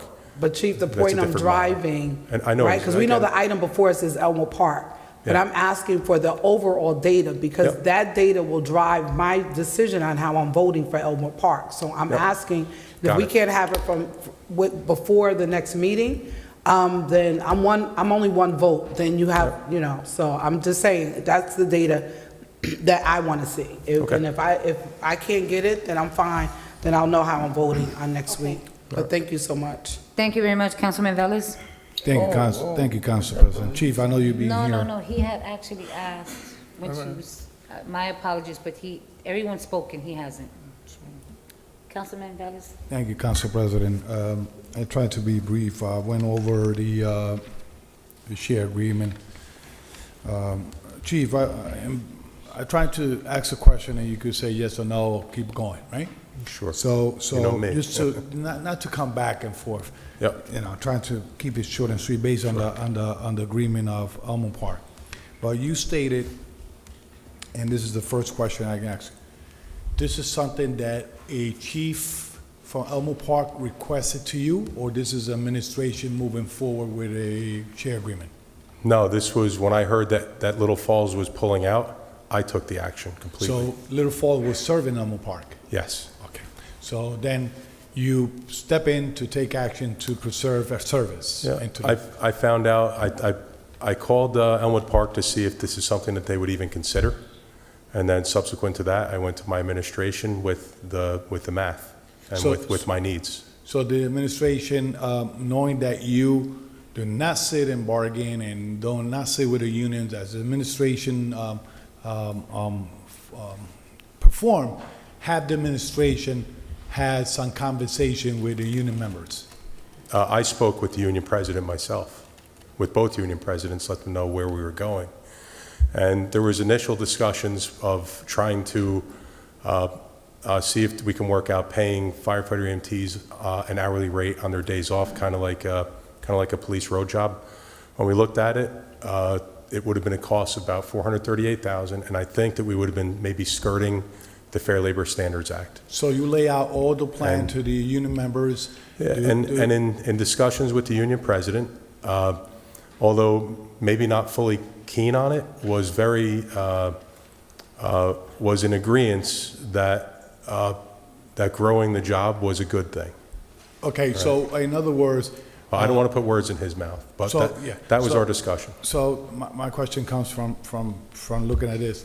So if you inform the union members, to be in the safe part and not break contract with union members or whatever, there should be a vote on it, acceptance or whatever, so you could guys move without no problem? I gotta tell you, I think when we're looking at this, this is a provision of services, and they're not changing what they're doing. I don't believe that to be necessary, and it wasn't necessary in the first 4 contracts. There was nothing like that in the first 4. Why would it break from the past practice as done prior? Because we are not keeping the job at the exact same size, it's not a burden. We're expanding the table of organization to make it so it's not an extra burden on them.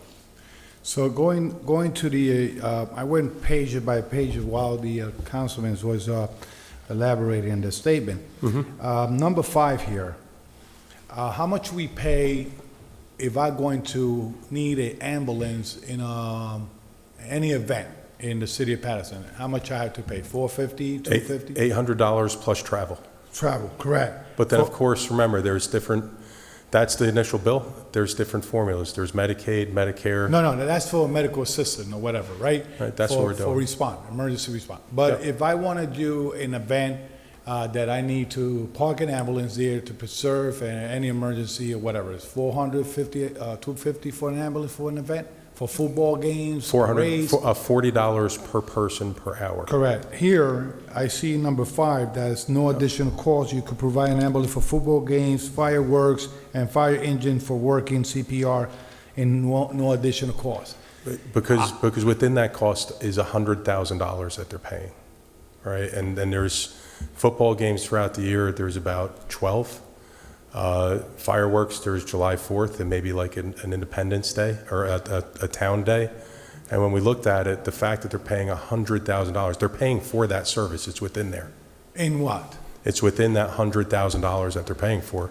And the ambulance that would be standing by would be their ambulance. The Elmwood Park ambulance would be standing by. An ambulance that, according to this lease agreement, says that they are leasing to us. Yeah, for $100 per year. And that's just for, semantics, just to follow some sort of a process. Correct. The other thing is, and we spoke about the lease, but they say in the regulation you have to return back the ambulance the way it was, if it was new, not wear, tear, whatever, anything could happen in those ambulances. It's a Yep. big liability, an accident, especially if you go Route 4, that's stretched there, Elmwood Park, Yeah. is a little bit of intersection. If I'm going to be fair, if from East 33rd is the one that had the last traffic light that we have East 33rd Street. From the firehouse, that respond, I believe it will be Trenton Avenue, right, or Madison? East 33rd, anywhere along East 33rd, it could be Trenton Avenue, Madison Avenue, or Riverside Firehouse. Correct. In the busy intersection that we have now with all this traffic, all that stuff, how long you think the ambulance will take from Madison Avenue to East 33rd Street? With lights and sirens? Yeah. If there was, if they were in quarters and they received that call to East 33rd, I'm not GPS, but I would say it's roughly about 5.5 minutes. 5.5? And, Remember, we have the lights and sirens, so we don't Yeah, have to I know. stop for, and so you're telling me that those ambulances will be stationed in Elmwood Park? only one ambulance will be stationed. One ambulance, and the remaining will come, The other ambulance stays right there, and we'll be swapping it. There's 2 ambulances there, and we'll use them one week and one the next week. And we'll make sure that they get their downtime and service like we do with our regular ambulances. so we're not gonna use our ambulance to go to Elmwood Park? Nope. All right, so that clarify that. Now, there's a point here, number 15. When there's a dispute or whatever concerning the term and condition of this agreement, the parties agree that prior to the submission of such dispute to the court of a contempt jurisdiction, that the matter will be attended for resolution as follows. administrator, or a representative of each party will meet to discuss the matter upon failure of such settlement. Then the two mayors or designee, the council president in that time, and 3 retired Superior Court judges should be jointly retained by the party to serve as arbitrator, whose decision should be final binding resolution dispute. It should be equally shared by the parties. If there's any dispute regarding what? Service, lawsuits, or I what? think, to be fair, I would have to defer that to council. That part it would All be by right, so council. So Right. I say to not get interrupted, but to not come back and ask questions like No, Councilman no, Jackson no. does. But I just want to. Councilman Velez, Now go right can I ahead. just make just a quick statement? I'm gonna allow you to complete, and there's two other members. We still have a few more items, but I'm gonna say this, because Madam BA, this was presented to us, we haven't met in public safety, well, at least fire, okay? The last meeting. I did. You were not informed, no, I'm not Oh, for gonna what? throw you under the bus. You were not informed, so we met in public safety, and it was like, he was not told that we were in public safety. So we've had various weeks off, there was quite a few items, but this item clearly, I'm not comfortable moving it forward. This had to be discussed in finance, and this was not brought to finance. So not only does it go through public safety, but it also should go through finance. There's a financial impact here, and I know that you're saying that there is found revenue and that this is gonna be good for the city, but there's a lot of questions being raised here today, and I am, just on a personal, don't feel comfortable moving it forward. Now, if you council members Well, wanna the go thing ahead is, and the move thing it is, I'm more forward. concerned, Council President, is, okay, and the chief had answered left and right based on the agreement. The only part I would like to see, we don't sit a negotiation table with the unions. We don't know what a contract really looks when it comes up to the unions, any unions Well, in only the when city. we're gonna vote on it, Yeah, after they- only we when don't we do vote. negotiation. I just want to know, corporate counsel, could you supply us at least a statute or something that when this share agreement comes, it could come to the police, it could come to the fire, it could come to DPW, what a union contract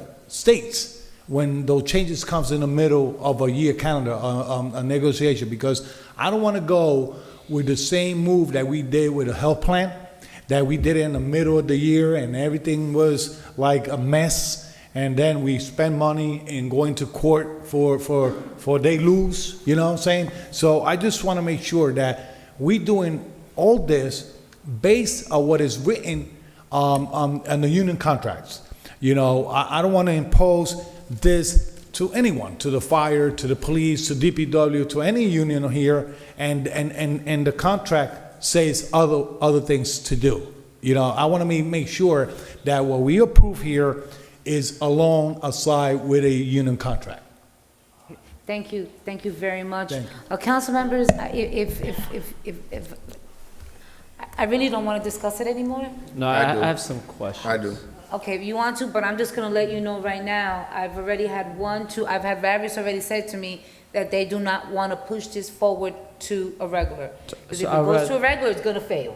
All right, All can I right, just so ask some you can make your questions? statement, I believe it was Abdelaziz and then Jackson, and then we're gonna move on to the next I item. just want to I read this, I sat here patiently. So Chief, I want to first commend you, right?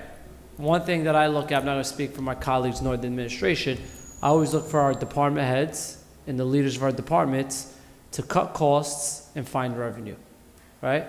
May be a great idea, it may be a bad idea. The idea may pass, it may not fail. So I want to commend you that you brought something to the table. This is the leadership we need from all our department heads. Say, hey, I have an idea. Let's take it to the council. Agreed. So good or bad, this is what we need, right? You're coming to us, say this is, and then this council has to do its due diligence, and we vote for it. So I want to commend you on that.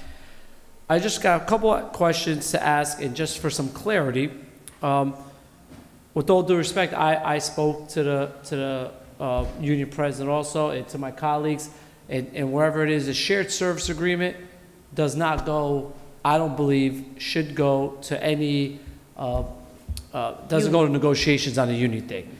Not this here, right? Tomorrow, we may have somebody say, hey, Paterson, we want to do this for you, right? We want to do this service for free, not this unit, but the other, oh, you can't do it. We could save millions of dollars.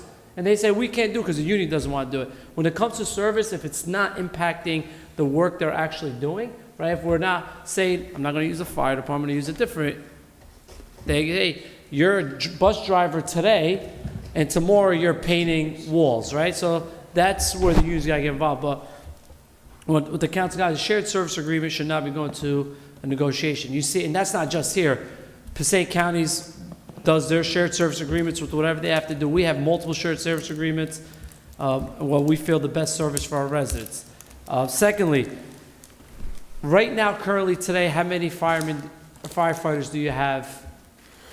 269 minus 4 vacancies, 265. 265. So that's EMT also, right? They're firefighter EMTs with the exception of 3 that were, Approximately. yeah. If this doesn't go through, right, this doesn't go through, this fails, we go, how Right. many firemen, does the services change for the city of Paterson? No.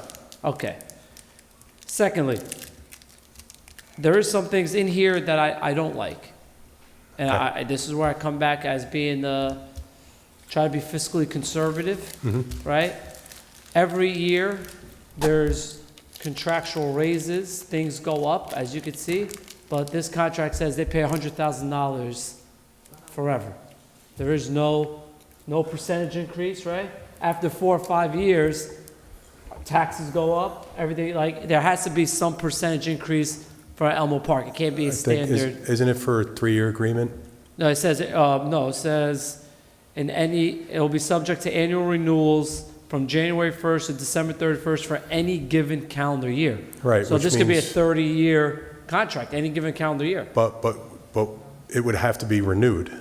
It'd have to be approved and renewed. And maybe I'd defer to Corporation Council this- if that would have to be renewed via council No. to ratify it. Not in this thing. We approve this agreement, Right.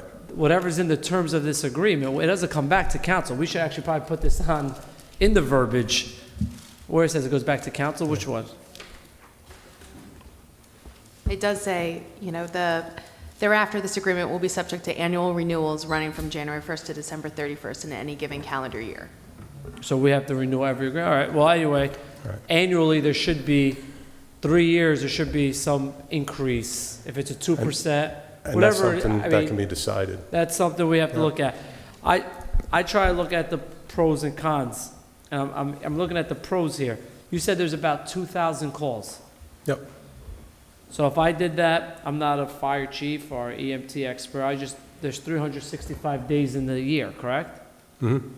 So 2,000 divided by 365, I guess these firefighters or EMTs will do about 5.5 calls per day? Yes. Approximate. Yep. So 5.5 calls per day, Some days more, some days some less. days less. So when they're not there and there's a call in Paterson, Right. does that EMT go to Paterson? Well, there's an option for mutual aid because now it becomes like a mutual aid type ambulance, but it's our asset. So if I saw something like active shooter, mass casualty incident, train accident, something like that, then yes. So For the most part, we'll keep it out there because of the square mileage that it So, covers. so this is where I have a little concern with this, right? So Right. my ward borders Elmo Park. Yep. The third ward, Eastside Park, borders Elmo Park. Mm-hmm. If we're in this together, right, they're Patterson employees, all our ambulances in the, what do we said, we have 7 in Patterson? 7. One's in Haledon, one's in Woolley P, one's in Yeah. North Haledon. Something's backed up. In Elmwood Park, across Broadway, Yeah. that ambulance isn't being used. Somebody And having a heart somebody on attack. East 33rd, not even a car accident, Yeah. they're not doing nothing. Are they allowed to come into Patterson and take that, not an emergency, just call, because we're right next to each other. Yep. So they are allowed to come in. So we'll be covering mutual aid from there to us for their own ambulance. So yeah, So this will be. they can. so They're you're- they're an 8th ambulance. So there'll be an they're an 8th eighth ambulance ambulance. for Pattersonians. They're an 8th ambulance for Elmwood Park, for Pattersonians, for mutual aid as it exists even next door to like Lodi and all that, like we do right now. We provide mutual aid and we receive mutual aid. Yeah, but see, I know we say we receive mutual aid, but that's on like these catastrophes, right? Yep. I'm talking about, there's a call service charge, I don't know what you have. Yeah, stacked. This day, on Saturday night, all the calls are coming out of Paterson. Yeah. Is that ambulance running its routes in Paterson, even though we get nothing from Elmo Park? It'll be running all over, Okay. you know. So this will enhance, this will enhance, A life is a life, and that's the key here, because right now, the other ambulances run north. They run all the way up, they run all the way down. We run into Clifton on mutual aid, we run into Woodland Park, we run into Little Falls mutual aid. Conversely, they'll come to us in our time of need, which is fewer because they don't have any help. how many firefighters will we have to hire? 4. Who supervises them? They'll be assigned to an engine company or ladder company, and then we have currently EMS captains on staff that ride in a SUV that cover the city, as well as engine captains on first responders. So our brass will be, so it'll be like an annex for them, right? Like, Yep. so the Elmwood Park one will be like the Tri-Nav annex, and that Correct. guy, whoever's in charge, are running that. Okay. Correct. And lastly, I saw the building. I just want to make, so you're telling us, I'm not a math person, right? If they're running 5 calls per day, a lot of the time they'll be spending in Paterson. If you're telling me they're running more, how many ambulance calls do you do a day? 100. Approximately. 100. No, if I'm working a shift, Oh, my fire. depends. I'm You'll have one that'll do 18, you'll have one that'll do 11. approximately. Put So you about say 15. 15? About 15. So if I'm just looking at this, if this Elmwood Park is 5 a day, those guys should be doing 10 in Paterson. So if they're doing approximately 15. Yeah, on that side of the city, where there are EMS 3, which is in the Lakeview section, will average about 10 calls a day. So I'm going. Maybe 12 calls I'm a day. looking, well, if you were doing if we had that Elmo Park, they'll be in Paterson most of the time. They'll be in there a lot. Sure. If they have 6 and they usually do 15, you're doing 9 in Paterson, 6 in, I'm gonna wrap up, Council President. And I agree, you wanna put this, but there's. Councilman, it should go to finance. I mean, all of these questions here, this should have gone through finance. Councilman Jackson? Very good, Council President. Chief, I mean, first let me start off by, hopefully you can acknowledge, one of the biggest fans of the fire department, in fact, one of your biggest fans when you first came on as chief. I have to be truthful. My confidence has since dwindled greatly. If Councilwoman Mims manages to get those numbers by the next meeting, I'll be extremely disappointed. I asked for the certifications of the motor pool employees. I've yet to receive it. So, I'm just talking about the access to data. Out of the numbers that you just quoted off, just for argument's sake, because I know I asked you about this in the committee meeting, so you came prepared.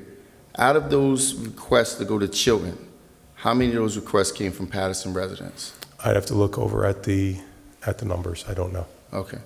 So, and Chief, I know that you're an extremely thorough person. I'm not a gambling man, but I'm willing to venture that 0 came from Paterson, but that's a whole nother thing.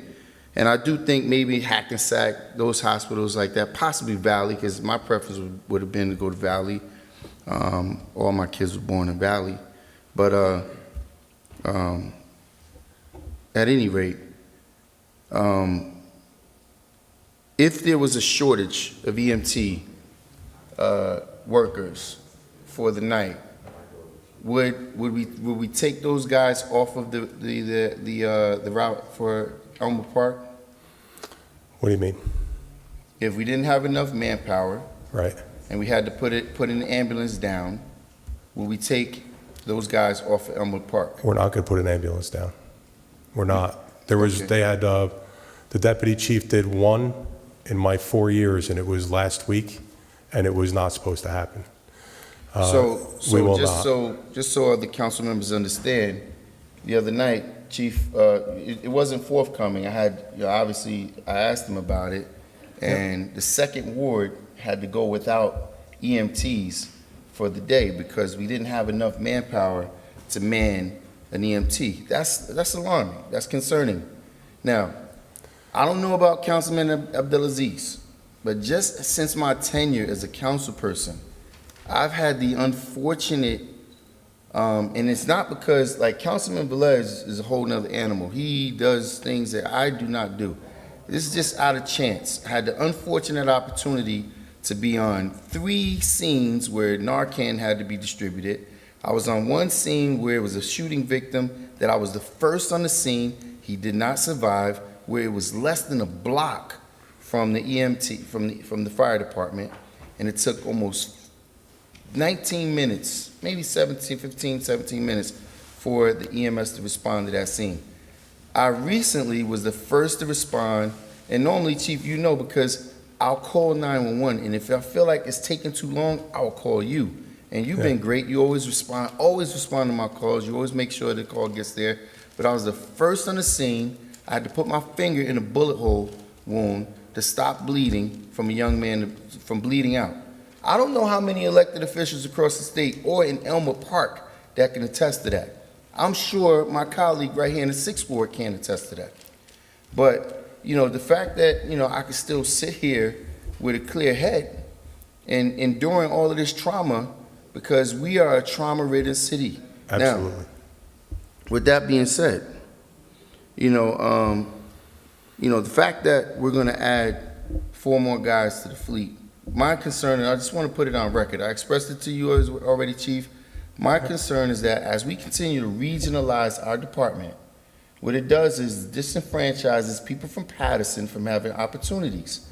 Now, Chief, I would like to get a report. I do not want to discuss anyone's employment scenarios here, but I would like a report of those firefighters who failed the EMT, their backgrounds, where they from, and those firefighters who also have been allowed to put their, or postpone, or where I forget how you categorize it, but those who have been hired as EMT that have failed the firefighter's exam, because that's concerning, because I know the guys. Listen, and I know that there's an assumption. I have a couple family members. My family members don't even speak to me about this because I don't even want to get into that. But I got guys that are always telling me things that I know. These are guys that I've known all my life. They have no reason to not be forthcoming. So I'm going to ask you, and in closing, I'll rest it here, Council President. What is the reception from the guys that are going to have to do this job? The guys that are going out, that have to go out and continuously put their lives on the line, because as COVID continues to expand, these are more people that's going to be asked to go do further things. As their job responsibility requirement expands, because now their point of contact expands. We're expanding regionally. You know, our guys are asked to go out and put themselves in the line. What's the reception from the firefighters for this new proposal? Some won't mind, some will mind. And I can tell you, and I kind of put it out there in a question statement in a way. If I said this, I was going to put a fire truck there, what would the individuals say? Probably wouldn't be a problem with it. The thing is, when they sign up as firefighter EMTs, they sign up to ride a fire truck and an ambulance. And we'll put them in an ambulance for the same amount of times that they would do normally. It would be no different. This does not have an additional impact on the individuals. My concern lies here is what happens in the future with this. So right now, Elmwood Park looks like I'm not getting stellar reviews from it, although we already provide this service. We have those other ones, their contracts are coming up. So what's going to happen with those, that the $500,000 in revenue that we have with that and a service that's provided? So, this right now, what we're looking at here, kind of concerns me for the future of that as well. And I tell you, I'm going to do my best to get you as much data as I can. But I tell you, that's notwithstanding that. Right now, providing the service, bringing in the revenue, giving it a shot for if the 90 days fails and it's just no good, that's kind of what I'm looking for. I'll do my best to get what I get. If it doesn't pass next week, then the voices have spoken. That's great. I want to move on to the next project and try and increase revenue for this city. Well, here's my concern, Chief. That's really where I'm at with Here's this. my concern. I'll close here, Council President. through your recommendation and your advice, we purchased we spent over $1 million, I believe, $800,000 on demolition equipment that got used once. I knew that was coming. That got used once. And I understand, it doesn't fall completely on your us shoulders. off That's an topic. administrative issue. Yeah. But where my confidence is being drowned, when I ask for something simple like certifications, I can't get it. I asked you the other day simply, Chief, we didn't have a test. We have a bunch of provisional guys that have been promoted, that have gotten into a space based on your decision to promote. They're here. Right? And I asked you, how did you make the decision? You said simply on Seniority. seniority. Now, I happened to do my due diligence and found that, first of all, the person who's down in car 5 was already tenured in the position. Therefore, he outranks everybody else. Car 2, car 3, car 4. The person in car 5 outranks him because he was already previously in that position. Now, these next few guys that came in, the person who was the highest rank of all of them combined is at car 6. So, when we talk about the fact that, and I'm looking at, I won't take that, because car 1 is me. Car 2 through 6 has nothing to do with their stature. Car 2 is the XO. Car 3 is Chief, car 2 is ops. Car 3 if you're out, has nothing to do with numbers. If you're out, if something happens to you right now and you have to go on and leave for an emergency, who's the next in charge? It's either going to be Deputy Chief I don't need no names. Oh, I don't need no names. my staff. By rank, my who's the staff. XO? My staff permanent. He has never been acting chief. My staff permanently assigned Deputy Chief, and he has been the acting chief, and the only other one has been the Tour 1 tour commander. But I go to my staff permanently assigned chief. Well, what That's I look at through that chain of hierarchy, when I'm looking at car 2, 3, 4, 5, and how things have gone traditionally since I've been there, when you sat in that seat, that was pretty much the next projection for the chief's position. Councilman? When I'm looking at Paterson residents sitting down low at car 4 and 5, that's a very alarming concern to me. Okay, so I want to ask I take this to offense to my that. colleagues Sorry. that are here. No. But that's the truth. No, it's I take offense to it being that way. I take offense whenever I come to a graduation and I'm looking at the reflection of the people who grow up and raised in the city and how the numbers are so small. I take offense to the notion that we made an attempt to go out and find Pattersonians when I could see Pattersonians. I could give a list of 50 people who've been knocked off a list because they couldn't do a push-up, one under, but yet we got guys that's on the job who failed the physical. Okay, so. I take great offense to it because I sit here every night, I go hard for one reason. There's never been one issue that I've raised for myself. Never one. There's not one person up here that could disprove that. Not you, not the BA, not anybody. I never sit here and argue for things for myself. I go hard for Paterson people. And when I'm looking at this disparaging treatment in this department, as well as all the other departments, I give it out fair and equally to everybody. Okay, so. This big, I give out the same level of treatment. So That's what it is. Councilman Jackson, to all council members, do you agree for this to move forward? Because. The only thing I just Okay, ask you, wait, no, Councilman. this was just I don't Okay. want any more discussion. It is now 11:05, and we've been on this for quite some time. I like to pull So it. if, I like to pull it. What was that? it needs to go to finance. Council President. It needs to, no, I we're not gonna have. know, I any know more. that's the decision on this, but there's something important that I had know, to but I be want to clear. remove this so we can open and go to the next. I know. It's something, because if I let it go now, people watching could take it a miscommunication.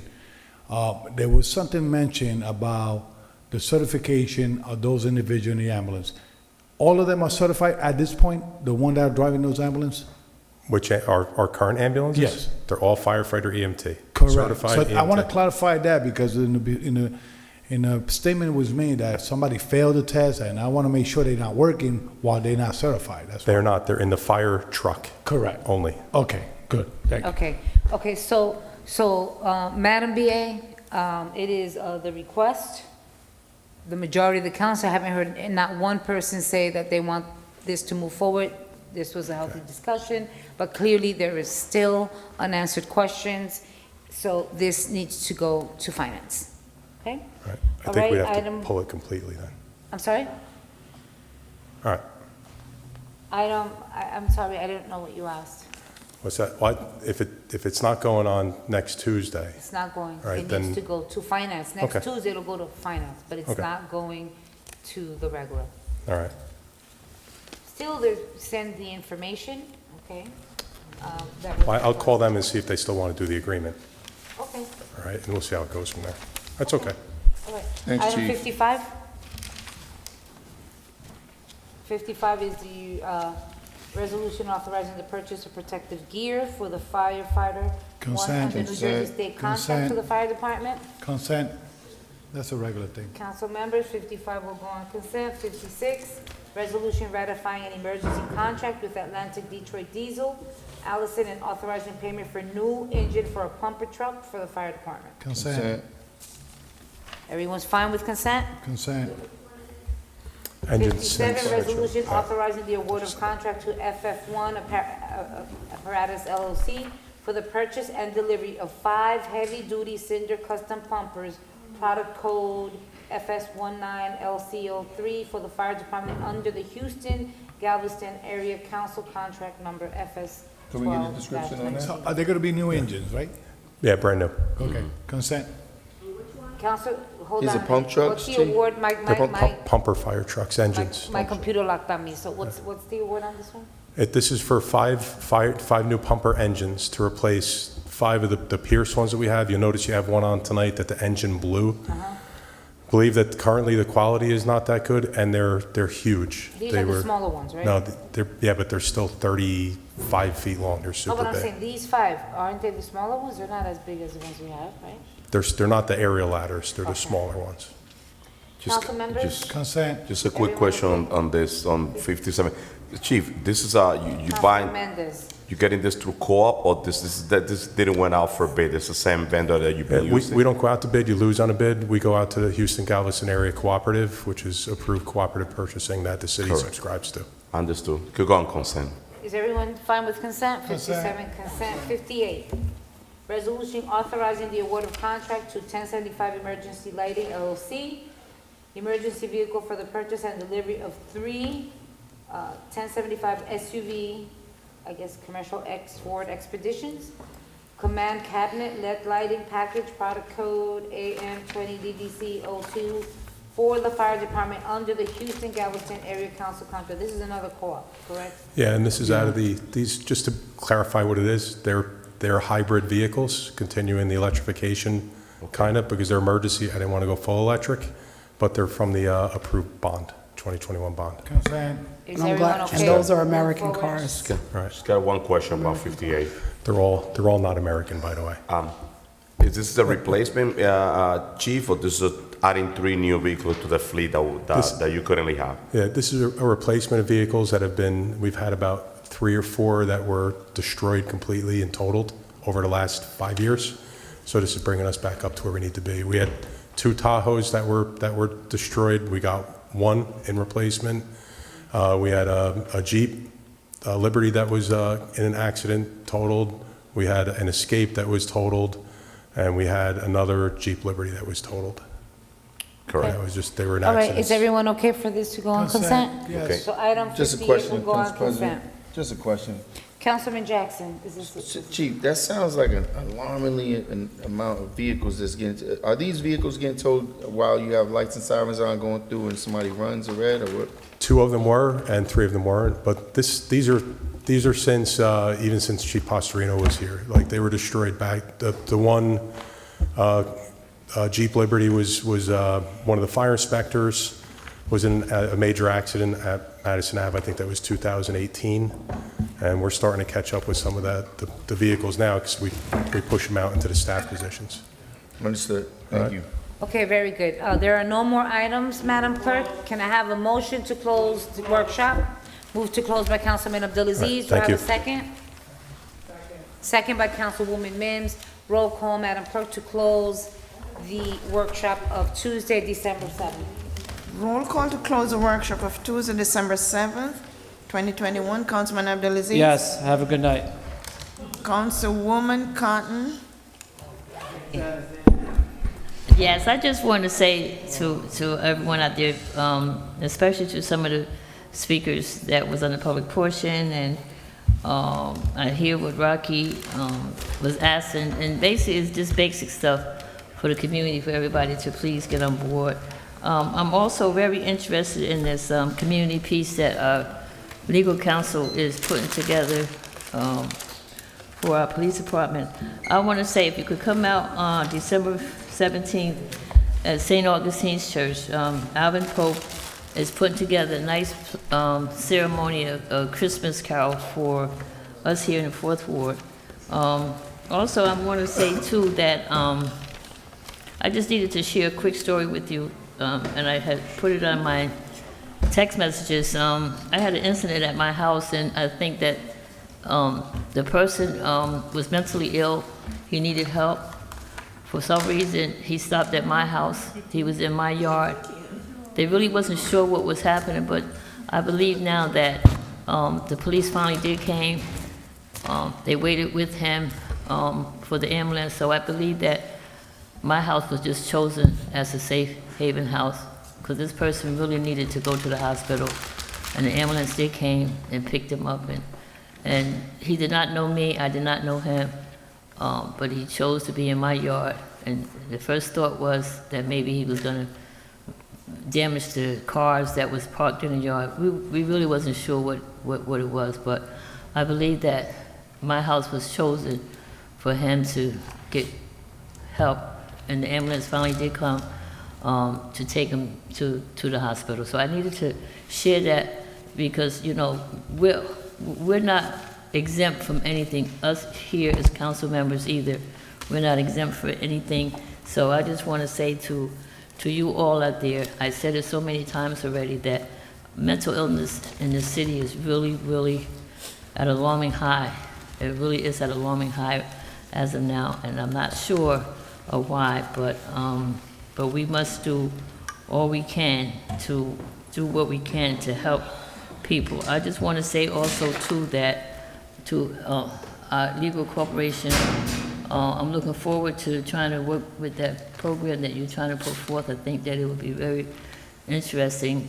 It would be really good for our community, because sometimes you have to give people help where a little help would make them change their life and make them change the way they think and so forth. Also, I would like to say to you all out there, I'm happy that we were able to put Councilwoman Ames' item on the agenda to be on for next week. I look forward to it. There's so many other things that I have planned, that I would like to have planned. And the only thing I want to say is that I just have to believe that God will keep me here to be able to do other things here in our community. So with that being said, amen. Amen. But that was a scary feeling, I'm telling you, when the man was in my yard. But God put him in there so he can get help. But with that being said, you all, council members, and to you all out there, my Madam Clerk, please send the condolences to our Madam Clerk on passing of her mom. There's so much death that's around us, and I know all of our council members here go to the funeral homes, go to repasses, go to people's houses, and we just do it because we love it. We want the people in the community to know that we do care when things happen to them in their lives and in their families. So with that being said, Madam Clerk, my vote is yes. Everyone out there, God bless you all. Have a good night. See you next week. Thank you, Madam Clerk, my vote is yes. Thank you, Councilwoman. Yeah. Councilman Jackson? Thank you, Madam Clerk. That's because, Councilwoman, you have like the, you can't even say big mama, you like little mamas. You know, people understand they come to a safe haven when they're in your presence. So it's fortunate that you was there to lend that assistance.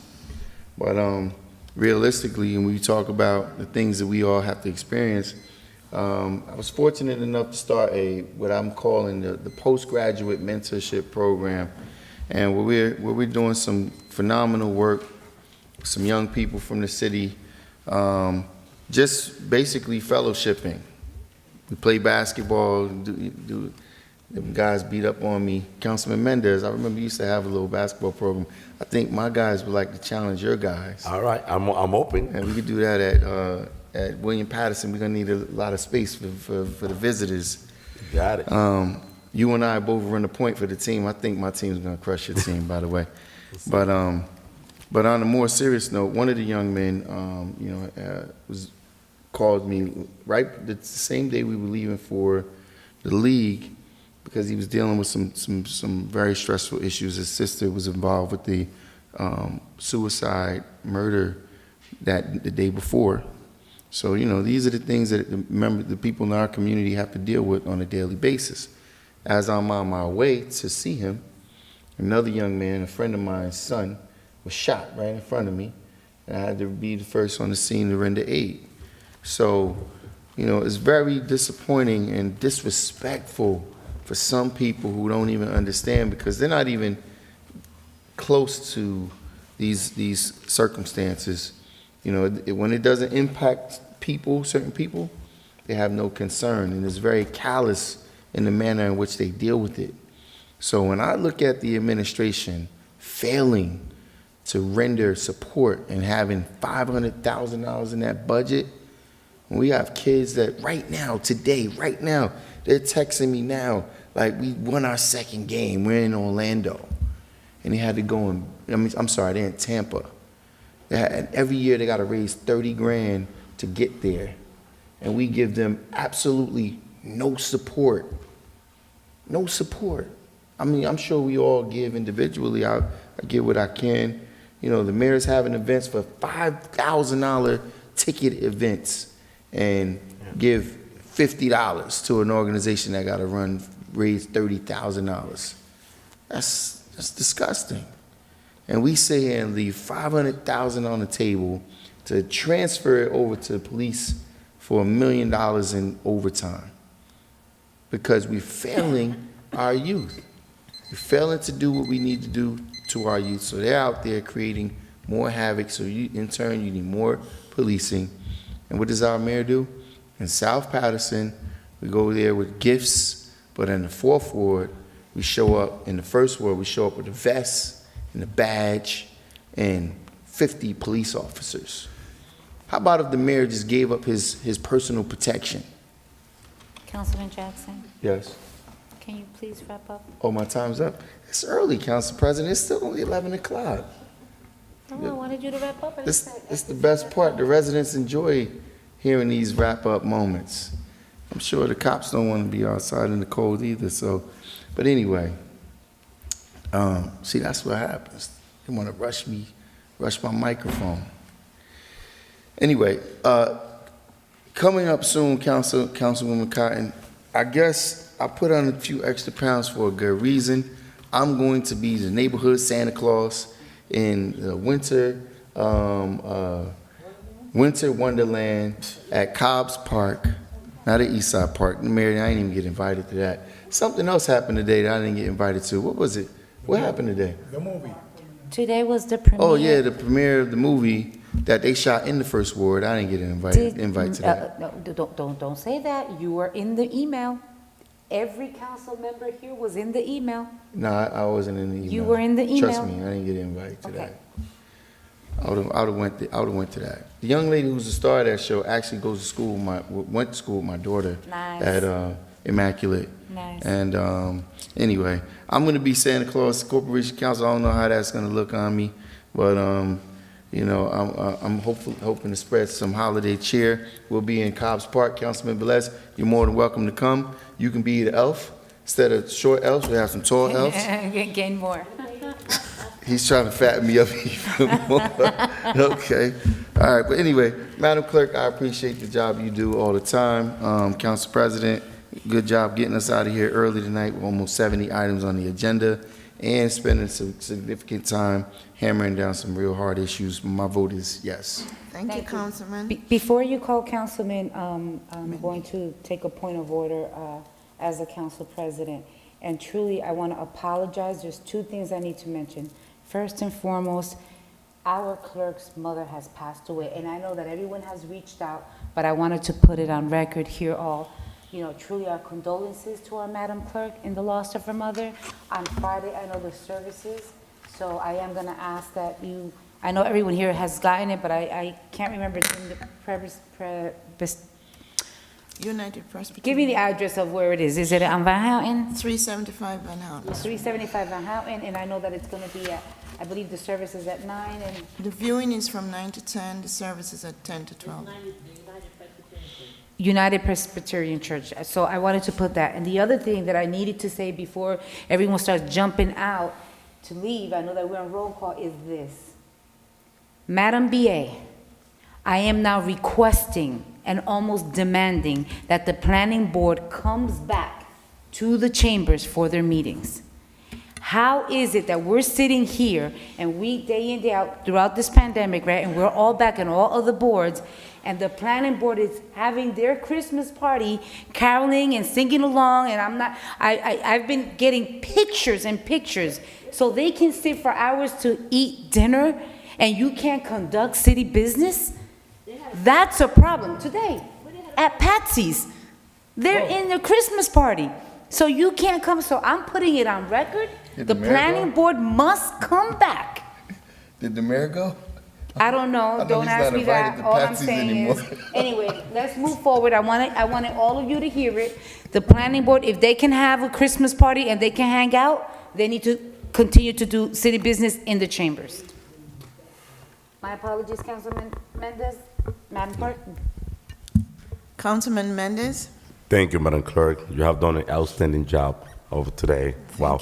But let me just, in the next couple of minutes that I have to closing, let me just talk to the viewer for a minute about budget. So when the administration present the budget to this governing body, that budget represents the amount, the quality of service that they will present to the community and the service that they will provide to this community. I pay a lot of attention at the end of the year to budget transfer. You hear my comment about recreation. And the reason why I make that comment is because this administration failed our youth big time. Our children are being killed in the street, and we all know that. Look at last year, record. I would like to invite the viewer. It's a public record. Check the budget transfer last year. Last year, the administration, they transferred budget money out of recreation again for being irresponsible and not spending the money on our youth in our community. And that's something that really bothers me, and I'm going to fight this all the way until the end. And I'm just going to leave it at that. I also want to express my deepest condolences to the family of Jasmine Well, the young lady that was killed on East 24. And I would like to express my deepest condolences to all the family that have been involved in gun violence in the city of Paterson during this year. To all the residents in the Third Ward, East 35th and 11th Avenue, I would like to thank all of them for the phone calls. I met with all of them. I walked the block. We have a good dialogue, a good conversation, and we got the director involved in that conversation. And also the charter school for the great meeting that we have to correct the problem on East 34 and East 35 about the parking and the pickup and drop off for the students. So also, I would like to invite the community this coming Thursday at 270 East 19. We're going to have a large food distribution on East 19 for all Paterson residents, please. Starting at 2 p.m., we're going to have a lot of food there for the residents in the community.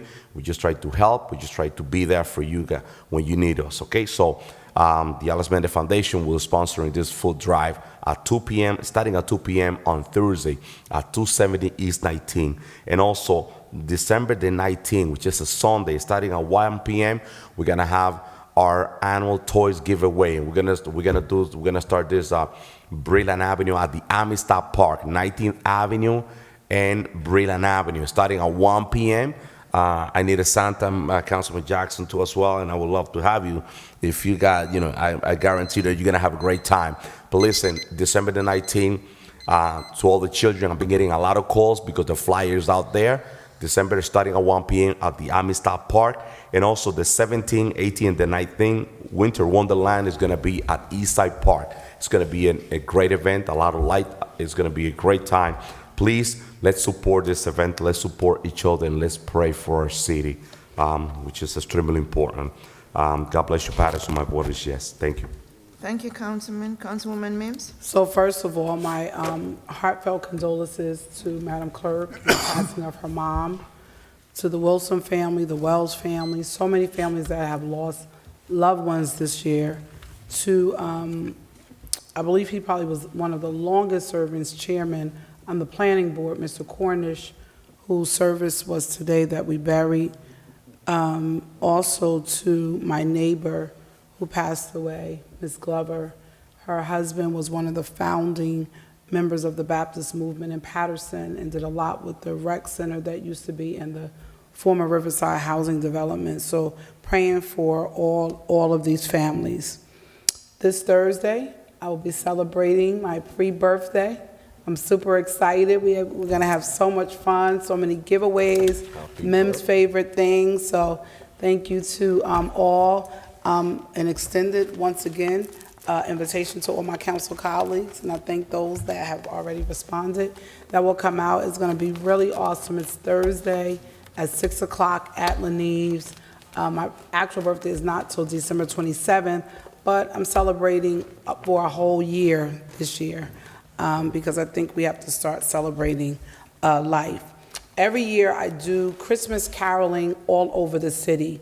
So I'm super excited this year to partner with Pastor Jason Moody, who is going to be the host coordinator, and we will be in every ward of the city. So I will be sending it out to all of my council colleagues, and prayerfully, some of you always come to your ward, so I pray that you do that. But the real great surprise this year is we have great singers that will be at every location. In the 4th Ward, we have Anointed Friends, who are already confirmed as a wonderful female singing group. But at every location, that will be announced. I'll announce them on Tuesday for Saturday, December the 18th. We will be all over the city. We will have the trolley. We'll be doing giveaways. Maybe Mrs. Claus will show up. But we'll be all over the city in every single ward. We've been doing this for the last, I think, 3 or 4 years. We've been doing it, right? La Bamba, you gonna do La Bamba? That's not a Christmas song, I just put it there.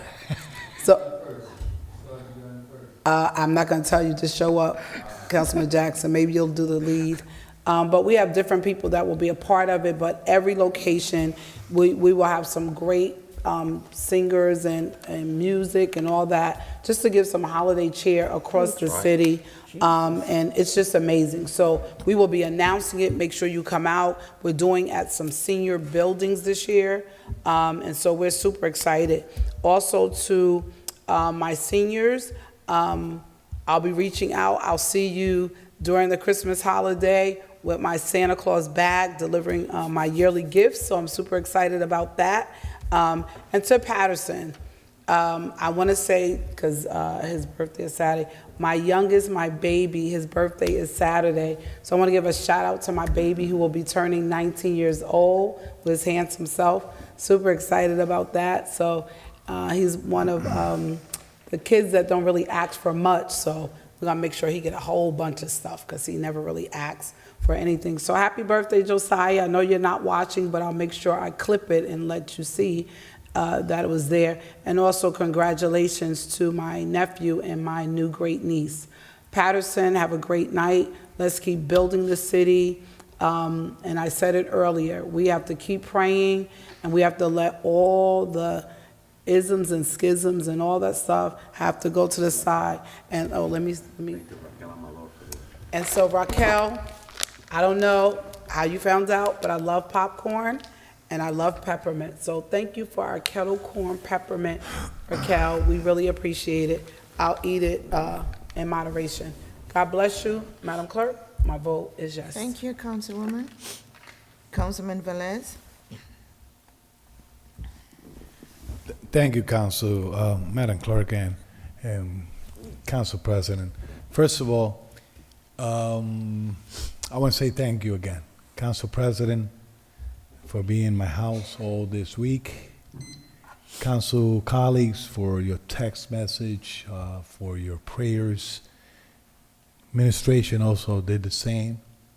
The community out there that some shape or aspect love Luis Velez, and those that probably don't like him a lot, but at least they join in their texts and the prayers. But those that I text back, it was this.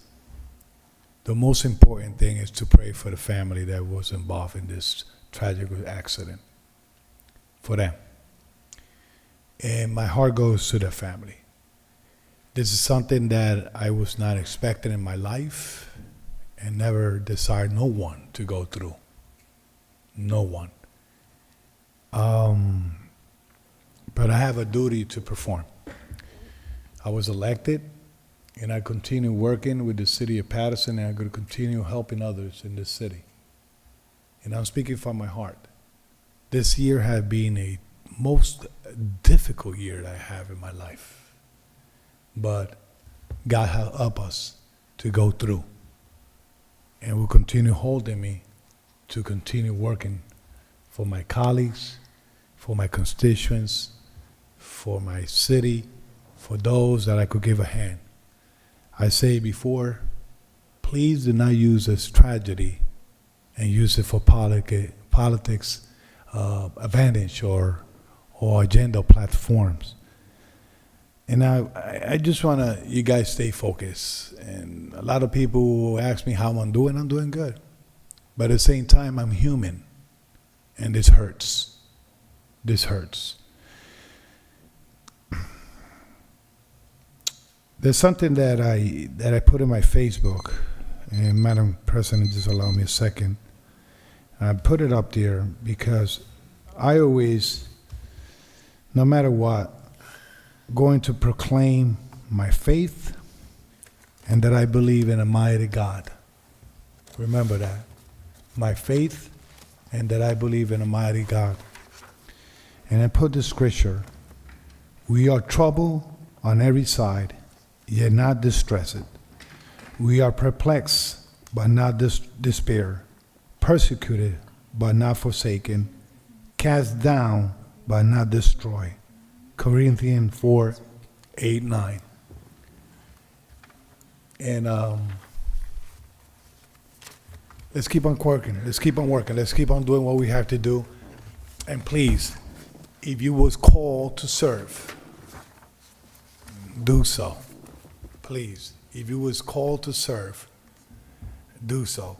So if I don't see you from next council meeting, I still reachable on my phone number, 201-496-8082. My secretary is always available, also at 973-321-1250. And we're here to serve. There's a lot of events going on. I apologize to those that I have not attended this past week, especially people that have passed away and funerals, but I tried to be on Friday for our Madam Clerk, Madam Councilwoman Minch. I try not to celebrate pre-birthday because that's a culture that we have in Puerto Rico. I don't know why. They say you don't celebrate before, but I'm going to try to go there. Madam President, I know yours is the day before it, so. Not the day before, my birthday. Yeah, your birthday, sorry. But I wish we had a great day. And never going to forget this, Council, Madam BA and Corporate Council. The day that we was in City Hall, lighting the tree of the city of Paterson. And we put aside politics, and we put aside everything, and we sing songs that people want us to sing. The hit of the night was La Bamba. That was me. If you want to see the broadcasting. Feliz Navidad. Feliz Navidad. But God bless you all. And Paterson, I love you. And I'm going to continue working for the residents of the Fifth Ward. And thank you for my aide that was up there working with me. And thank you for everybody. Yes, I got an aide. You know why I got an aide? Because the National Census of the United States of America have obligated me to get an aide because my population in the Fifth Ward have grown. So I need help. God bless you all. Good night. My vote is yes. Thank you, Councilman. Madam President. Thank you very much. So before I vote, Councilman Lewis, thank you for mentioning, but I believe the same thing. I don't do pre-birthday, so I am celebrating my 50th on my birthday, December 19th, and I want to thank everyone that has reached out who has purchased a ticket. It is a birthday fundraiser. I'm looking forward to celebrating with all of those that are coming to celebrate with me. So putting that aside, I do also, on another note, do give my condolences to all that have passed or family members. Yes, Councilman Velez, you know, I had quite a few council members call me, Councilwoman Cotton, Councilman Jackson, Councilman Rivera, Abdelaziz. They called me personally to make sure that you were okay and that if you needed anything. So truly, you know, this council here, putting everything aside, at the end of the day, we are a body of one. So when tragedy happens, you do have to put all politics aside, because today it could be you, tomorrow me. But with that said, you know, we have a next meeting. Our regular meeting is December 14th. I look forward to having that meeting, along with, to remind you all, December 29th is the closeout meeting. So I know that meeting, that's during the week, right? Yeah, let me give her The 29th or the 30th? the 29th is for. I just want to make sure, council members, that you understand that the closeout has to happen, and we need to have at least 5 members there. Just Madam a minute. DA, if you can please just put on record our closeout meeting. December 29th, It is the 29th. The time? 5:30. 5:30, 5:30. all right. Okay, so Raquel, thank you very much for the popcorn. I love me some popcorn. I'm not sure I've ever had popcorn with peppermint, but let's see how that goes, all right? And to all my colleagues, you have a good night. It's been quite a few weeks since we've met. I think we had a great time at the league, and, you know, learned some new things. I want to put on record, I've had discussions with Corporation Counsel and with the administration to move forward. We've been talking about this for weeks, and we need to provide every council member the last cannabis ordinance that was voted down, well, vetoed down, okay? Vetoed by the mayor. I want us to come back, look at that, and see what the next step is when we're talking about revenues and other things. The mayor vetoed it, so therefore it's something that's gonna come, but we all should have a say on where we're moving with this. So with that said, Corporation Counsel, I'm putting it here on record now for you to make sure that we start for the beginning of the year looking at what we're going to do. So we need to have these discussions with every council member. Good night, Paterson. My vote is yes. thank you, Council Council President. President. The votes are, Go ahead. the votes are 7 yeses, 2 absences. The workshop meeting of December 7th is hereby adjourned. Council President, I know the meeting's over and the broadcast still running, hold that meeting. I always advocate for everyone else. I forgot to talk about myself. On the 19th, I will be celebrating the rebirth, the return of the Jacksonville, and we got in the building, and my guy Slick Rick. So tickets are available, and I got a special free rate for all seniors. So, you're not